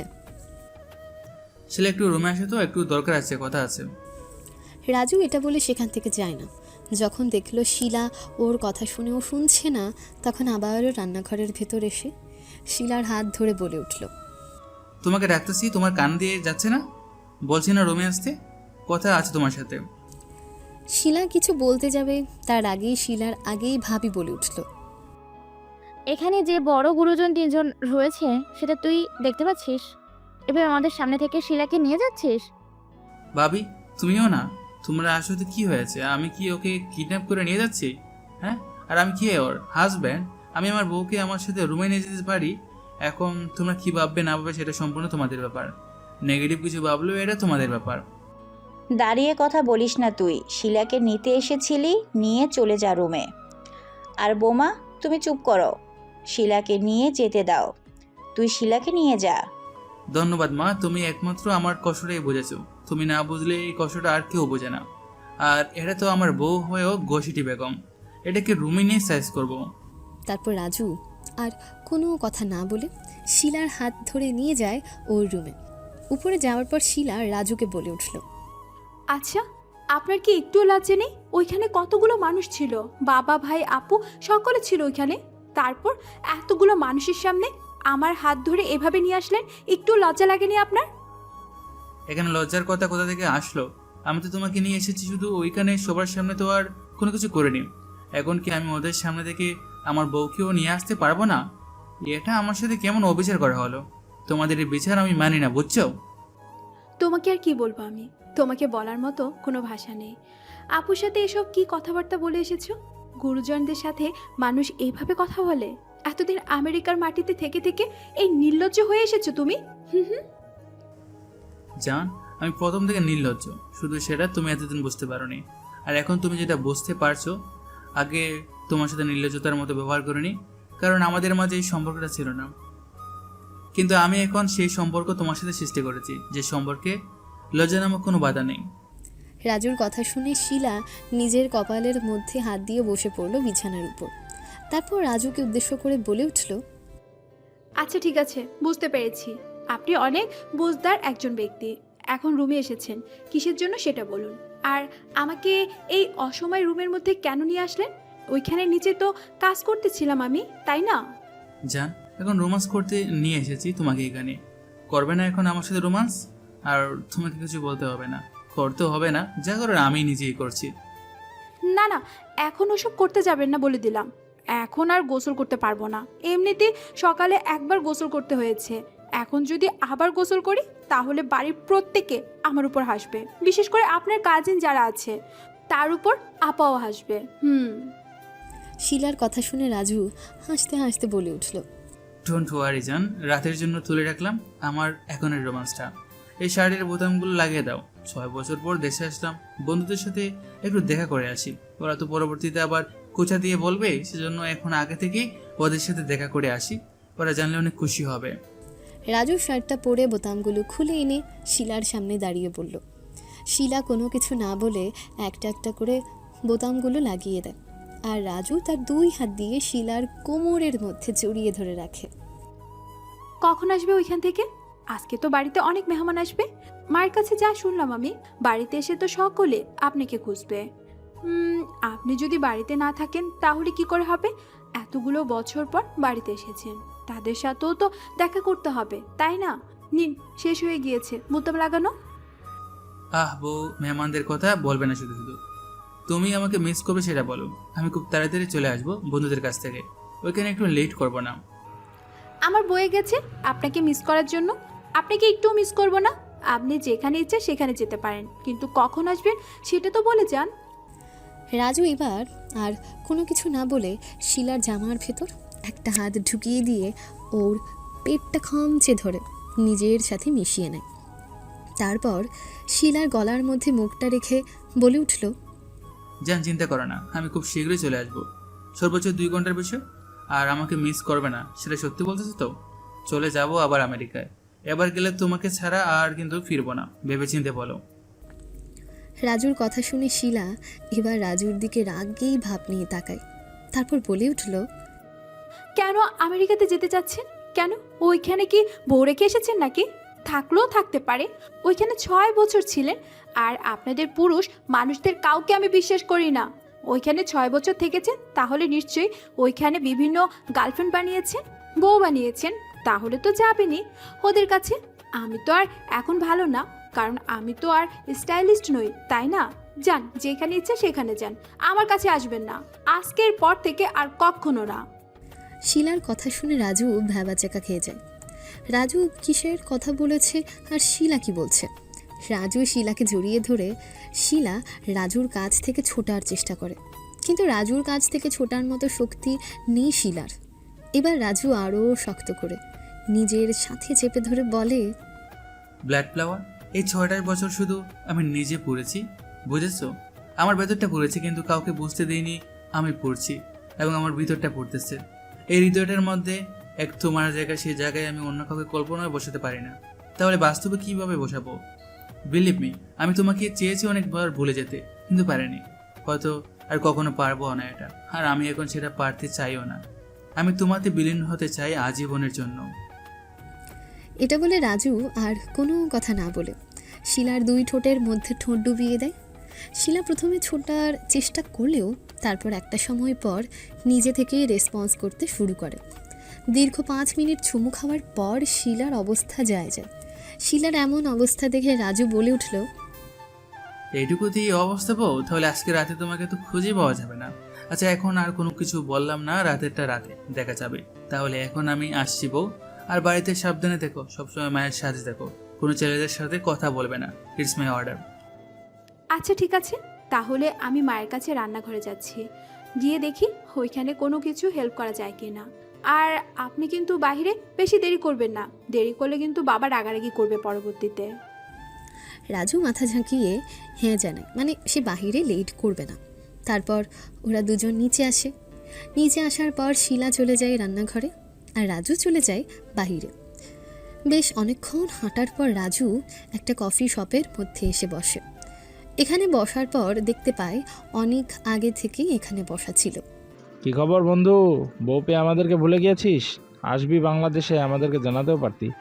এতটাই পর হয়ে গেছে আজকে, তুই বাংলাদেশে এসেছিস আর আমি জানি না। আমি তোর কেমন বন্ধু এবার বলতো তুই? তুই কিন্তু এখনই একটা থাপ্পড় খাবি অনেক। আমি বাড়িতে আসবো সেটা বাড়ির কেউই জানে না, সবাইকে না জেনে এখানে এসেছি, আর তুই আমাকে কথা বলতেছিস? এখন অর্ডার দেখে দেখে গল্প করি। কি অর্ডার করব? আমি কিন্তু বাড়ি থেকে টাকা নিয়ে আসিনি, আমার কার্ডে টাকা তুলতে হবে। এই কফি শপের মধ্যে এসব কার্ড চলে না, এখানে টাকা নোট দিতে হয়। অন্যান্য কফি শপ রেস্টুরেন্টের মধ্যে এটা ডিজিটাল নয়। টাকা পয়সা নিয়ে তোর চিন্তা করতে হবে না, আজকে আমি ট্রিট দেবো। তো এত কিছু না ভাবে এখন তাড়াতাড়ি অর্ডার দে। কালকে বিয়ে করেছি, সেটা তোকে রাতের বেলা বলেছি। এখন আজকে আমাদের যা আত্মীয় স্বজন আছে সকলকে ইনভাইট করা হয়েছে, সকলে আসবে। বাবা বলেছে তোকে এখান থেকে নিয়ে যেতে সরাসরি বাসায়। আর আঙ্কেল আন্টিকে দুপুরে ফোন করে বলে দিস এখানে আসার জন্য। আর যদি বাবাকে বলতে হয় কিংবা আমার বলা লাগে তাহলে আমি বলে দেবো, এটা সমস্যা নেই। আমি মনে করি নিজের মানুষদেরকে বলতে হয় না, আমি তোদেরকে নিজের মানুষ মনে করি, সেজন্য আমি এত প্যারা নিতে চাচ্ছি না তোদেরকে নিয়ে। বাবা মা তো ঢাকার বাইরে গিয়েছে, সেজন্যই তো আমি এখন এত ফ্রিভাবে ঘোরাঘুরি করতে পারতেছি। বাবা মা ওরা বাসায় থাকলে আমি জীবনে এই সময় এখানে আসতে পারতাম? যদি বলতাম তোর সাথে দেখা করতে আসতেছি, তাহলে ওরা মনে করতে ভুল বলতেছি আমি, কারণ তুই আসলে তো ওদেরকে জানিয়ে আসতি, সেজন্য আমাকে বিশ্বাস করবে না। রাজু আর কোনো কিছু বলে না। তারপর একজন ওয়েটার এসে অর্ডার নিয়ে যায়। বেশ কিছুক্ষণ সময় পর অর্ডার করা খাবারগুলো এনে রেখে যায় ওয়েটার যাওয়ার পর তারা 2 বন্ধু আস্তে আস্তে সবগুলো খাবার খেয়ে সেখান থেকে বিল পরিশোধ করে বেরিয়ে পড়ে রাজু ওদের বাড়ির উদ্দেশ্যে। রাস্তা দিয়ে যাওয়ার সময় একটা ফুচকাওয়ালা মামার দোকান দেখে দাঁড় করায় বাইকটা। এখানে আবার দাঁড়ালি কেন? এখানে তোর কোনো কাজ আছে? এটা তো মেয়েদের জায়গা, মেয়েরা ফুচকা খেতে আসে। তুই কবে থেকে ফুচকা খাওয়া শুরু করলি? তুই আমেরিকা থেকে কি তোর চয়েস মেয়েদের মতো হয়ে গিয়েছে? বছর হতে চললো বিয়ে করেছিস, এখন বাবা হতে চললি, তারপরও তোর এইসব ফাজলামো গেল না এখনো? দাঁড়া, এবার আমি বাড়িতে গিয়ে বাবাকে নিশ্চয়ই তোর নামে সব বলবো, ভার্সিটির লাইফে কার সাথে কি করেছিস সব, এভরিথিং। দোস্ত, তোকে আমি এখানে দেখলাম, তাহলে আমি আর কি বলতে পারি তুই নিজেই বল। তুই এখানে কোনো কাজ ছাড়া তো দাঁড়াসনি, তাই না? আর এখানে ফুচকার দোকানে তোর এমন কি কাজ? আমি শুধু সেই কাজটা জানতে চাচ্ছি। এটা জানতে চাচ্ছি বলে তুই কি আমার অতীত লাড়া দিবি আমার বউয়ের সামনে? ও আমাকে হাতে মারবে না, তখন ভাতে মারবে। তো তোর মতো মানুষের বেঁচে থাকাই ভালো না, তোকে মেরে ফেলাই উচিত। এখানে এসেছি শিলার জন্য ফুচকা নিয়ে যেতে। এখান থেকে প্রথমবার ওকে আমি ফুচকা খাইয়েছিলাম। সেদিন ওকে দেখে একটা ফিলিংস কাজ করছিল আমার, সেই দিন এখনো এই দিনটার কথা আমার মনে আছে। তারপর তারা ফুচকা নিয়ে এখানে আর লেট না করে সোজা চলে আসে বাড়িতে। বাড়িতে আসার পর রাজু অনিককে তার বড় ভাইয়ের সাথে বসিয়ে দিয়ে শিলাকে নিয়ে উপরের রুমে চলে যায়। রুমে গিয়ে ডোর লক করে তারপর বিছানায় বসায় শিলাকে।